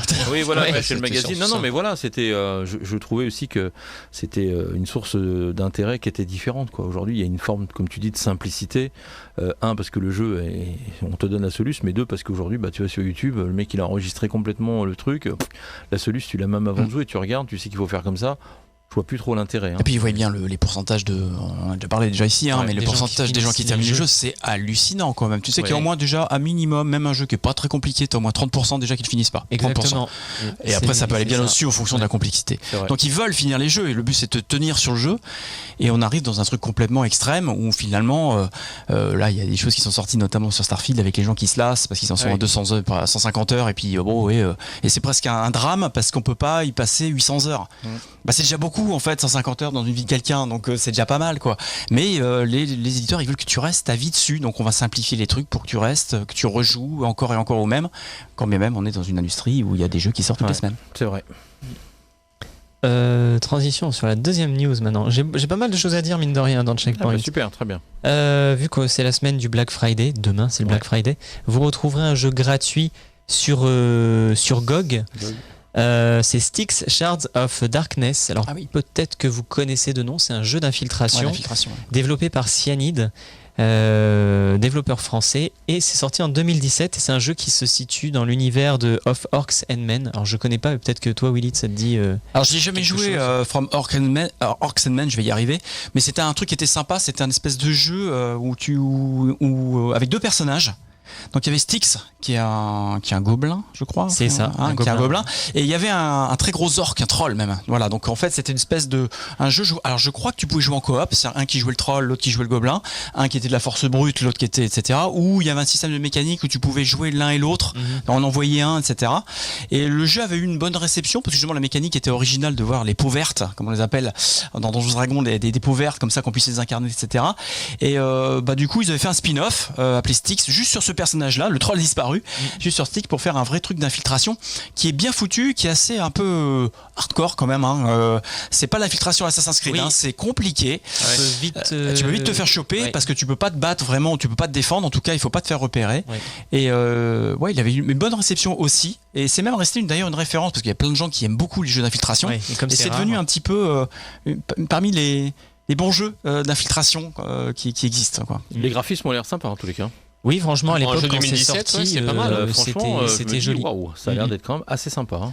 Alors ça, c'est la suite parce que le premier s'appelait Master of Shadow, il était sorti en 2015 et ça avait eu un certain succès. Alors j'avais pas fini les deux, moi je les avais juste commencé, j'avais fait la démo, je crois. Mais oui, c'est des jeux très sympathiques. Il y a de l'escalade, on joue un personnage qui est très, très sournois, toujours dans l'humour. Un humour assez gras. C'est vraiment un univers qui est très, très particulier. Et on est constamment, souvent en hauteur, en train d'escalader pour voir si on peut tomber sur les ennemis, lancer des pièges ici et là. Mais comme tu disais, c'est pas facile. Et ça, c'est bien aussi un jeu d'infiltration, déjà que c'est rare, mais d'avoir un jeu d'infiltration avec un minimum de difficulté. Pour eux, c'était la suite spirituelle de Thief. C'était pour eux, c'était reprendre le principe de Thief où le but c'est vraiment de se cacher dans l'ombre, de pas se faire repérer, etc. Et je pense d'ailleurs qu'il y a pas mal de gens, quand il y a eu l'annonce de Gollum et que les gens ont vu la bande-annonce de Gollum, ils pensaient qu'ils allaient avoir une espèce de variante de Styx ou de Thief, c'est-à-dire vraiment avec parce que Gollum il se cache, il combat vraiment personne. Et puis on a eu le résultat qu'on a eu. Là pour le coup graphiquement, ça aurait pu sortir en 2017, ça aurait déjà été honteux. Entre ça et King Kong, là j'ai vu Goldorak aussi, c'est pas mal. On est bien gâtés là. J'avais hésité à parler de King Kong. Non. Goldorak, ouais. Ah ouais, non, c'est une catastrophe. Non, c'est une cata. Enfin, j'ai pas vu mentir, des vidéos, ça fait c'est peur. une catastrophe. D'accord. Surtout pour un jeu sorti sur PS5, enfin sur nouvelle génération, c'est horrible. C'est une licence qui pouvait donner quelque chose de. Tu peux pas avoir les voix françaises d'origine, évidemment, les doubleurs ne sont plus en vie la plupart, mais quand bien même, tu pouvais faire quelque chose d'extraordinaire. Là, t'as l'impression d'un jeu mobile. Avec l'IA, tu peux retrouver les voix. Oui, ça tu peux le faire, mais je pense qu'ils en sont pas encore là pour des histoires de droit. Ils y viendront à un moment donné. C'est vrai que ça fait bizarre d'entendre la voix de Procyon là, celle qu'ils ont mise. Ça correspond pas du tout à la voix française, mais c'est surtout le gameplay et tout le reste qui vont pas. Nous attendons pas sur les mauvais jeux, parlons plutôt des meilleurs. Ça préfigure un peu une idée de chronique que j'ai pour la matinale spéciale Noël. Spéciale les pires jeux, un peu comme en mode le joueur du grenier, avec les pires jeux de l'année et puis les pires bugs qu'on peut trouver. Cette année, il y a eu de très très bonnes sorties. Vraiment, c'est une super année. Et en même temps, à l'inverse, on se dit, mais qu'est-ce que c'est que ça ? On pensait plus que c'était possible que des développeurs passent du temps ou des éditeurs à produire ce genre de jeu. Moi, je suis étonné. C'était un truc, allez, depuis la PS1, voilà, c'est fini. Maintenant, les jeux, ils sont au minimum moyens, pas à ton goût, mais là, c'est des erreurs industrielles, quoi. Enfin, qui est quand même vendu à 40-50 balles. Hein. Oui. Il dit, bon, déjà, faut vouloir l'acheter. Oui. C'est dommage, une licence Goldorak, à mon avis, tu ferais un carton si tu te démerdais bien. Mais bien sûr. Oui, c'est ça, mais bien là, sûr. c'est n'importe Alors, quoi. même si c'est un peu un cartoony, je veux bien. Bon, voilà, même si pour moi, Goldorak, dans mes souvenirs, il y avait des épisodes très sérieux, mais quand bien même. Mais tu peux faire un truc super chouette, là. Là, on voit que. Ils sont forts. Je sais pas ce Gonagai, Gonagai, c'est ceux qui ont les licences, hein. Je comprends pas ce qu'ils font, en fait, hein, entre les conflits qu'on fait, qu'on a pas eu les DVD Goldorak pendant je sais pas combien d'années. Le mec, il a des vrais combats. Pourquoi j'ai pas eu... Non, mais ça a des années. Et puis maintenant qu'il lance la licence, il lance un espèce des développeurs, ces lignes de Nacon, etc. C'est des sous-développeurs qui font du cash grab, ce qu'on appelle, c'est-à-dire qu'ils produisent très vite. Et on a un truc qui est à peine plus beau qu'un jeu Pokémon, quoi. Enfin, c'est pas. Je comprends pas. Bah, il y a Robocop qui est sorti il y a pas longtemps, qui est à peu près potable apparemment, oui. Et c'est leur meilleur démarrage. Oui, grosse surprise avec le Robocop, effectivement, qui a bien chopé l'ambiance et l'atmosphère. On n'en attendait rien. Tout le monde pensait que ça allait être, et pas du tout. Il est beau et il reprend bien l'idée enfin tout par rapport à la ville, par rapport aux personnages, les dialogues, même à l'intérieur. Ouais. C'est plutôt bonne surprise. Ensuite, on va parler de Subnautica. Alors, on se projette pas en 2024, mais en 2025. Puisque le 3e jeu Subnautica devrait arriver dans cette période. Alors moi j'ai juste essayé une fois, j'ai pas trop de souvenirs, mais pour récapituler, c'est un jeu de survie et d'aventure qui se passe sous l'eau, dans lequel on doit faire attention à plein de choses, à tout un tas de paramètres, la température, la pression, et bien évidemment les animaux, les créatures qui peuplent la mer. Et en fait, c'est vraiment un jeu de survie dans le sens où on est largué dans cet univers sous-marin et il faut apprendre à connaître les créatures. Vous savez pas lesquelles sont inoffensives, lesquelles vous attaquent, et vous apprenez à éviter certaines créatures, sachant qu'on peut pas vraiment se défendre. Apparemment, on a que un couteau. Ouais, là moi j'ai joué. Hein. Ouais. Alors c'est un très très bon jeu, Subnautica, quand t'aimes en plus les fonds marins. Voilà, c'est vraiment chouette. Il y a du craft. Hein, c'est ce qui, moi je trouve le plus agréable, c'est que quand tu construis ta base sous-marine, c'est un jeu de survie, mais un jeu de survie avec un fil rouge, avec une histoire, parce qu'en fait il y a vraiment des choses. Alors on t'es pas pris par la main. Hein, c'est vraiment le but. T'es sur une planète extraterrestre, tu t'es craché, faut que tu partes. Donc forcément, il y a une vraie finalité, c'est trouver un moyen de partir de cette planète extraterrestre. Voilà. Donc elle est complètement aquatique. Donc il va falloir survivre, comprendre qu'est-ce que c'est que cette planète, trouver des traces bizarres, voilà, remonter, essayer de même trouver des traces des gens qui sont éjectés de ton vaisseau au moment du crash.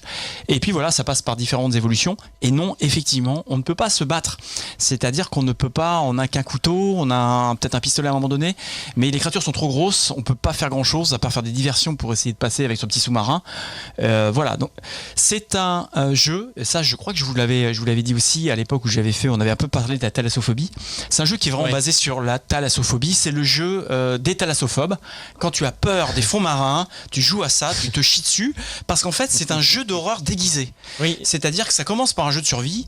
Vous êtes dans les fonds blancs, c'est génial, tu te prends pour Cousteau, c'est super agréable, il y a une vraie ambiance, vraiment une vraie atmosphère qui est vraiment agréable. Et puis tu commences à descendre et là tu te chies dessus.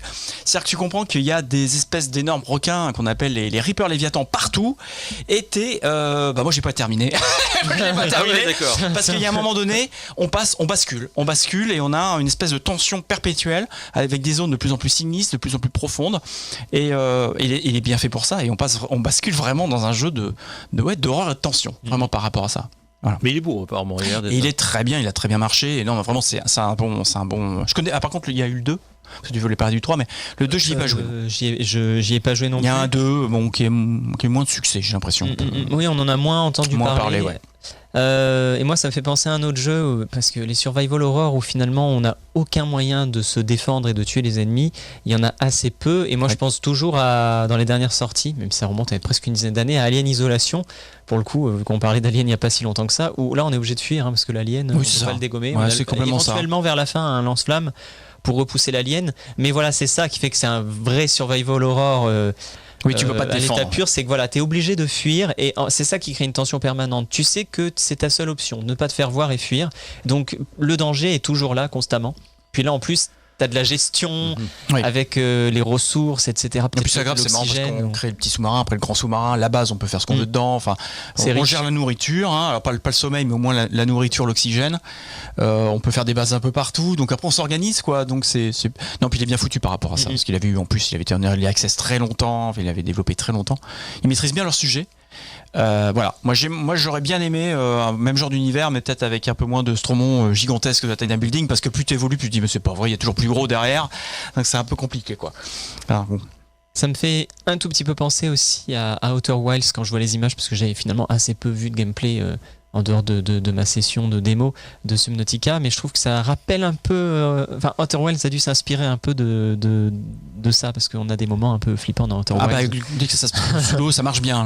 Bah oui, tu m'étonnes. Ah oui, non, vraiment. Même le claustro un peu là, moi, dans le noir. même sans lettres, voilà, t'as les sons, parce qu'ils ont bien reconstruit des sons, des chants. Des fois, t'entends un chant, tu dis mais qu'est-ce que c'est ça? Ah non, c'est une baleine, celle-là elle est cool, ça va. Et puis tu te fais choper quelquefois sans le savoir. C'est assez rigolo de voir des gens streamer dessus qui sont thalassophobes, qui ont vraiment peur des fonds marins, qui sont pas à l'aise avec ça. C'est rigolo parce que ça marche à tous les coups, hein. Vraiment, c'est bien. Et donc le 3 2025. 2025, pas de date précise, on en saura plus très certainement. C'est marrant qu'ils partent sur un 3, c'est rigolo. Moi j'aurais imaginé reprendre je voyais bien reprendre le même système, la même idée, mais sur un truc plus conquête spatiale ou sur une planète, parce qu'on reprend le truc dans l'idée, la construction, la survie, ça marche très bien aussi, hein, sans que ce soit sous l'eau. Oui, ils ont un moteur qui a l'air sympa, en tout cas pour pouvoir l'adapter un peu. Ah oui, non, puis il est No Man's Sky. Bah, peut-être qu'ils vont changer d'environnement. Hein. Il y a même un côté chill au départ du jeu. Il y a vraiment un côté chill dans l'eau avec la musique, etc. Pas forcément dans l'eau. Hein, peut-être qu'ils vont partir. Peut-être qu'ils vont partir. Le 3 sera peut-être effectivement dans l'espace. Maintenant, j'ai parlé d'un jeu que tout le monde connaît, Fortnite. Ah oui. Il va y avoir un événement Bing Bang le 2 décembre. Alors, c'est vraiment le gros événement puisque ça préfigure en fait la fin du chapitre de Fortnite. Vous savez que le jeu est décomposé en chapitres et en saisons. Il y a plusieurs saisons dans un chapitre. Et ils font tout péter à la fin à chaque fois. Exactement. Déjà, à la fin de chaque saison, c'est presque un peu ça. Disparaître. Et là, ils prévoient vraiment quelque chose d'énorme et ils disent eux-mêmes que tout va évoluer, tout ce que vous connaissez va évoluer. Et il devrait y avoir des personnages comme Eminem lors de cet événement. C'est qu'il y a beaucoup de persos de skins. Mais normalement. Ils ont démarché avec tout le monde sur toutes les licences quasiment. Ouais. On dirait Lego. Oui, c'est vrai. Hein. C'est vrai. Ils ont eu tout, Star Wars, tout. Et d'ailleurs, cette mise à jour, elle s'inscrit dans une autre mise à jour un peu plus récente qui a fait parler d'elle. C'était la mise à jour OG qui remettait la map d'origine du jeu. Oui. Et il y avait eu 45 millions de joueurs qui se sont connectés en une seule journée pour cette mise à jour. Il y a les premiers joueurs de la première heure qui sont revenus dessus. Forcément. Ah, ça marche toujours. Mais c'est quand même dingue le succès de Fortnite depuis autant d'années et que ça continue et que c'est constamment en expansion. Moi, je trouve que c'est quand même assez fabuleux. Les idées qu'ils arrivent à trouver à chaque fois, graphiquement, c'est sublime maintenant depuis qu'ils sont passés à l'Unreal Engine 5 et ils ont toujours mais ils y mettent les moyens, ils y mettent les moyens parce que c'est un des rares. C'est la poule aux œufs d'or surtout. Ouais, vraiment. En plus, bon, le concept au départ, je rappelle, c'était du PVE, puis en fait, quand les Battle Royale sont arrivés, ils ont pompé le concept de PUBG pour le reprendre, mais sauf qu'ils ont mis tellement les moyens, et qui fait partie des seuls jeux-services où ils ont fourni énormément dès le départ, donc ça l'a impulsé très haut, avec aussi une moyenne d'âge qui est peut-être un peu plus basse que d'autres types de BR, etc. Certainement. Mais voilà. Mais ils s'en sont donné les moyens, chose que regrettaient par exemple les joueurs dont je faisais partie à l'époque d'Overwatch, où on avait l'impression que Blizzard faisait pas de mise à jour, ils attendaient alors que Epic ça y allait, c'est comme ça qu'ils ont maintenu leur jeu, parce que justement en rajoutant constamment, éveillant la nouveauté, attirant les gens, les en revenir, etc. C'est possible qu'au fil du temps, évidemment, le public des premières heures il vieillit et puis il va peut-être un peu se désintéresser de la chose, mais en tout cas ils ont réussi leur pari, parce qu'ils se renouvellent tout le temps. Mais c'est gavé de cheaters. Ah, ça je sais pas. Oui, comme dans tous les jeux. Après, moi quand je faisais des parties, mais ça remonte. Quand je faisais des parties avec mes amis, en général, c'est juste qu'on était trop mauvais. Mais alors ça, c'est un autre problème. C'est très dur en fait d'être numéro 1 dans une partie parce que t'as toujours des PGM de dingue. Mais c'est normal parce que c'est celui où quand tu tires sur quelqu'un, il construit un immeuble. C'est sûr, une fois, toi t'essaies de viser, et voilà, le gars il a déjà construit l'Empire State Building et puis il a défoncé toute ta team et toi t'es là, au secours.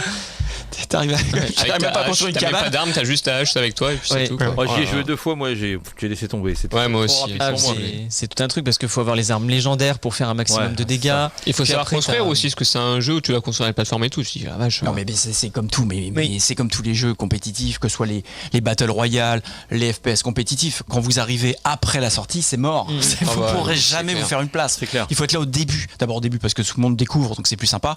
Et puis parce que vous avez les bases. Mais après, arriver sur ces jeux-là, c'est même pas la peine. Après coup, c'est très compliqué. À moins d'avoir vraiment des Après- potes qui vous prennent par la main, Oui, c'est ça, qui vous explique bien le jeu. qui vous carrient un peu. Hein, c'est compliqué. Hein. Après, les parties sont un peu longues, là. Ça peut durer 30 Ah oui 30 minutes. Ah ouais, 30, c'est Ah oui, 40 remarque, minutes. bah oui, c'est une Battle Royale. Ils C'est sont ça qui est embêtant. Je ouais, trouve que c'est 30 très minutes, long la en général. partie. Ah ouais, non, mais c'est l'enfer. Mais trop ça long. peut vite s'installer. Je trouve qu'il y a quand même un bon rythme, même si c'est toujours Ouais, moi, je à pourrais peu pas. près Comme un la même chose. Warzone ou un Apex, ça peut durer très longtemps quand tu vas Ouais. jusqu'au bout. Hein. C'est vrai que Ah c'est ouais. long. Hein. Bah oui, c'est le temps d'évolution, d'arriver au centre de la map, avec toutes les zones. Non, mais attends, c'est vrai que c'est beaucoup plus long qu'une partie des 10-15 minutes d'une partie classique d'un code ou c'est pas un truc comme ça. Ouais. Et je vais finir ma chronique avec Prince of Persia qui donne de ses nouvelles pour le remake. Vous savez, il y a 3 ans, c'était en septembre 2020, Ubisoft avait annoncé un remake des Sables du Temps qui d'ailleurs a fêté cette semaine ses 20 ans. Hein. C'était sorti en 2003 du coup. Et on en sait un peu plus sur ce remake qui était en stand-by puisque c'était confié à Ubisoft Mumbai. Et il y avait également un autre studio qui bossait dessus. Et ensuite, le développement a été confié en mai 2022 à Ubisoft Montréal, qui pour le coup sont vraiment très bons. Et depuis, pas de nouvelles, mais les développeurs nous ont rassurés en nous disant que le développement avance bien, qu'ils ont franchi un cap. On ne sait pas lequel, mais ça avance bien. Et c'est vrai qu'il y avait beaucoup à faire parce que quand ils l'ont annoncé, c'était un peu la risée d'Internet parce que le jeu était vraiment pas très beau. Et on se demande aussi comment ils vont peut-être renouveler les mécaniques parce que c'est vrai que quand on rejoue à Prince of Persia les Sables du Temps, j'adore ces jeux, mais ça a quand même vieilli. Faut bien se coller au mur pour pouvoir courir le long du mur. Il y a un côté un peu arcade en fait dans ces jeux et je sais pas comment ils vont le réadapter. Mais dans tous les cas, les Prince of Persia, c'est une licence qui est formidable et j'espère que ça va revenir un de ces 4 puisque maintenant ils sont passés Assassin's Creed à gogo et Prince of Persia, il y avait vraiment des idées de dingue, un univers super cool. J'espère qu'ils vont réussir à relancer bien comme il faut la licence au-delà même de ce remaster parce que voilà, encore une fois, c'est vraiment une super licence. Vous y avez joué ou pas vous Jamais, Prince of Persia? Non. Moi j'ai joué au premier. Moi, j'ai Au joué au tout premier pareil. sur Amiga. Ouais, exactement. Ah oui, le tout Sur premier Amiga premier 500, en 2D. ouais. Et je l'ai d'ailleurs toujours. Sur qui était un platformer pour le coup vraiment, qui était super bien animé. Hein, ouais, c'était À impressionnant. l'époque, c'était. Ouais, c'était de la roto en fait, en rotoscopie à l'époque. Mais bah ça fait partie des projets un peu, tu sais, dans le. Chez Ubisoft, c'est pareil, hein, ils annoncent des trucs et puis d'un seul coup, on parle plus, ça a disparu. Skull and Bones, qui a été repoussé, je sais pas, 7 fois, je crois. C'est un peu bizarre. Là, je pense qu'ils attendent de voir ce que va donner Avatar. Ils vont sortir Avatar, Oui, c'est vrai. début décembre. Pas gagné, hein. Ils vont voir ce que ça donne, je après, pense, avant de caler leur planning pour 2024. C'est compliqué chez Ubisoft. Ouais, c'est clair. Sachant qu'il y a aussi un autre jeu Prince of Persia qui va sortir en début d'année prochaine, qui est fait par je sais plus quel développeur d'Ubisoft, mais ils sont très bons dans leur domaine. C'est les développeurs qui ont fait Rayman Legends et Origins. D'accord. Ah oui, ok. Et c'est un jeu 2D Prince of Persia, comme l'original. Je sais plus comment ça s'appelle, mais dans tous les cas, ça a l'air d'être un signe de repréparer la licence avec la sortie de ce jeu en 2D, puis le remake qui devrait sûrement refaire parler de lui aux Game Awards, allez savoir. Par exemple, ouais. Ou en tout cas l'année prochaine. À voir. Après, peut-être qu'ils vont faire comme aujourd'hui des séries, un nouveau film. Je pense que c'est un peu tôt parce que. Bon. Oui, je pense. Déjà, Déjà, il y a la série Fallout qui doit sortir depuis Pétouche. C'est quand? C'est la semaine prochaine, les Game Awards? Ça va arriver là? Le 7 décembre. Ouais, Ouais, ok, d'accord. La semaine d'après, dans 15 jours. Ok, le 7. Bah, c'est la sortie de Avatar d'ailleurs, je crois, le 7, un truc comme ça. Ok, c'était la dernière. C'était la dernière news. Dernière news. Merci Tom. Allez, on bascule tout de suite sur Tech Generation. Tech Generation. Tech Generation. L'actualité tech de la semaine. Alors, actualité tech de la semaine, il y a une bonne nouvelle qui vient tout droit du Parlement européen. Il s'attaque sérieusement donc aux problématiques de réparabilité et de sérialisation. Donc, une étape importante puisque le Parlement européen a adopté une position ambitieuse cette semaine pour cette réparation d'objets électriques et électroniques. Donc, le droit à la réparation a été fêté avec une jolie victoire. De nouvelles règles donc vont être adoptées par les députés européens mardi et pourraient bien rendre la réparation de nos smartphones téléphone, télévision, appareil électroménager beaucoup plus facile. Parce qu'à Strasbourg, le Parlement a voté en faveur d'un encadrement plus strict du prix des pièces détachées et du processus de réparation de nos appareils. Donc le processus de sérialisation, cher à Apple entre autres, pourrait devenir illégal sur le vieux continent. Alors j'ai vu également que la nouvelle PS5 qui va sortir, la Slim. La Slim. On peut la démonter avec un cruciforme et une clé. Et tout est démontable, tout est réparable à l'intérieur. Plus facile pour rajouter de la RAM, plus facile pour nettoyer les ventilateurs, etc., etc. Donc on est déjà dans cette idée-là. Mais concrètement, la proposition du Parlement cherche donc à faciliter la réparation des produits défectueux, réduisant également les déchets et en soutenant le secteur de la réparation. Donc le texte prévoit pour cela de nombreuses mesures contraignantes ainsi que des nouveaux droits pour les citoyens et citoyennes de l'Union européenne. Et on parle également d'une extension de la durée légale de garantie qui passerait d'1 an à 24 voire 36 mois. C'est bien ça. Donc ça, c'est plutôt une bonne nouvelle, faut être clair. Autre petite info qui est tombée cette semaine qui concerne l'intelligence artificielle et c'est Google, et ça c'est une bonne nouvelle puisque Google va intégrer des filigranes indétectables dans la musique générée par son IA et elle le fait déjà dans toutes les images qu'elle génère. C'est-à-dire qu'on pourra savoir maintenant si l'image, si la musique, si tout ce qui va être fabriqué avec une IA est fait par l'IA ou est fait par quelqu'un d'autre. C'est un peu un moyen d'apaiser un peu le... Ils ont trouvé ça en disant bon, ça va un peu apaiser la grogne. C'est une bonne idée. Ouais. C'est DeepMind, l'entreprise spécialisée dans l'intelligence artificielle, qui appartient à Google, qui a mis au point donc ce système qui permet d'intégrer donc ces filigrammes indétectables dans la musique générée par son modèle. Et la firme effectivement espère répondre à l'une des nombreuses problématiques issues de cette technologie. Donc ça s'appellera Scintidé. Voilà, le fait de poser ce filigrame, c'est un nom. Mais dans la musique, comment ils vont faire? Est-ce que c'est comme dans les banques de sons avec les jingles où ils te disent genre Audio Jungle comme sur sur Envato ou je sais plus où? Non, ce sera pas comme ça. Le filigrame, il est conçu pour rester indétectable même lorsque le contenu audio a des modifications. Par exemple, si on modifie l'ajout de bruit, le fait de le compresser en MP3, d'accélérer, de ralentir, on pourra effectuer tout un tas de modifications sur le fichier.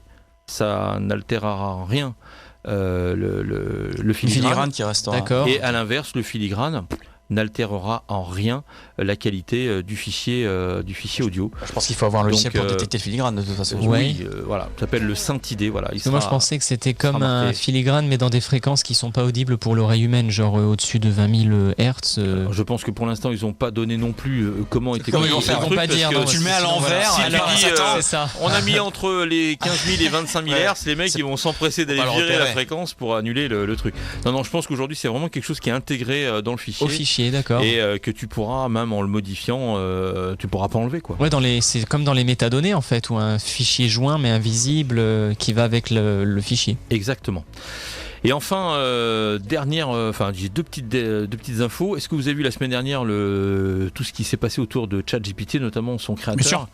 Puisque Sam Altman a été viré. Ça c'est le boomerang. Ouais. Et puis hop, 3 jours après, il était de retour. Voilà. Et grâce à quoi? Grâce à qui? Il est revenu, est-ce que vous le savez ou pas? Je sais pas.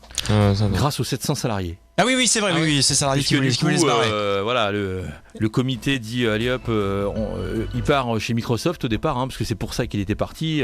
Il avait le même salaire, la même amplitude de travail, voilà, etc. Et puis du coup, les salariés ont dit voilà, c'est pas compliqué. Si vous virez Sam, nous on se barre aussi. Donc si tu veux, ils se sont dit oups. On n'a pas le motif par contre. Il n'y a pas le motif. Il y a des rumeurs. Ouais, il y a des rumeurs. Après, je sais pas. Tu sais quoi la rumeur? Non, il y a des rumeurs sur le fait que voilà, ils ont sur une IA spécialisée dans les mathématiques, il y aurait eu une découverte assez majeure ou une avancée par rapport à pas une prise de conscience, mais un truc comme ça et qu'ils n'auraient pas annoncé ça aux sociétaires. En avant, ils avaient gardé ça un peu et puis bon, ça n'a pas plu visiblement. Ça n'a pas plu. Ça fait partie des choses.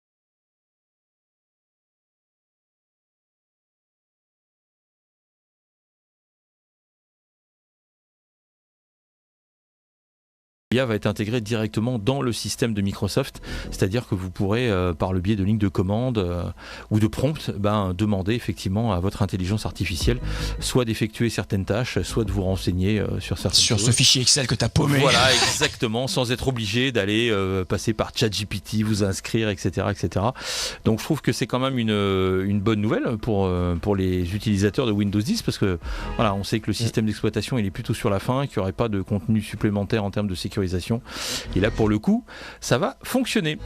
Et voilà, c'est la fin de cette matinale. Il est 11h59 et quelques secondes. On va se donner rendez-vous la semaine prochaine pour une nouvelle édition. N'oubliez pas l'édition du vin.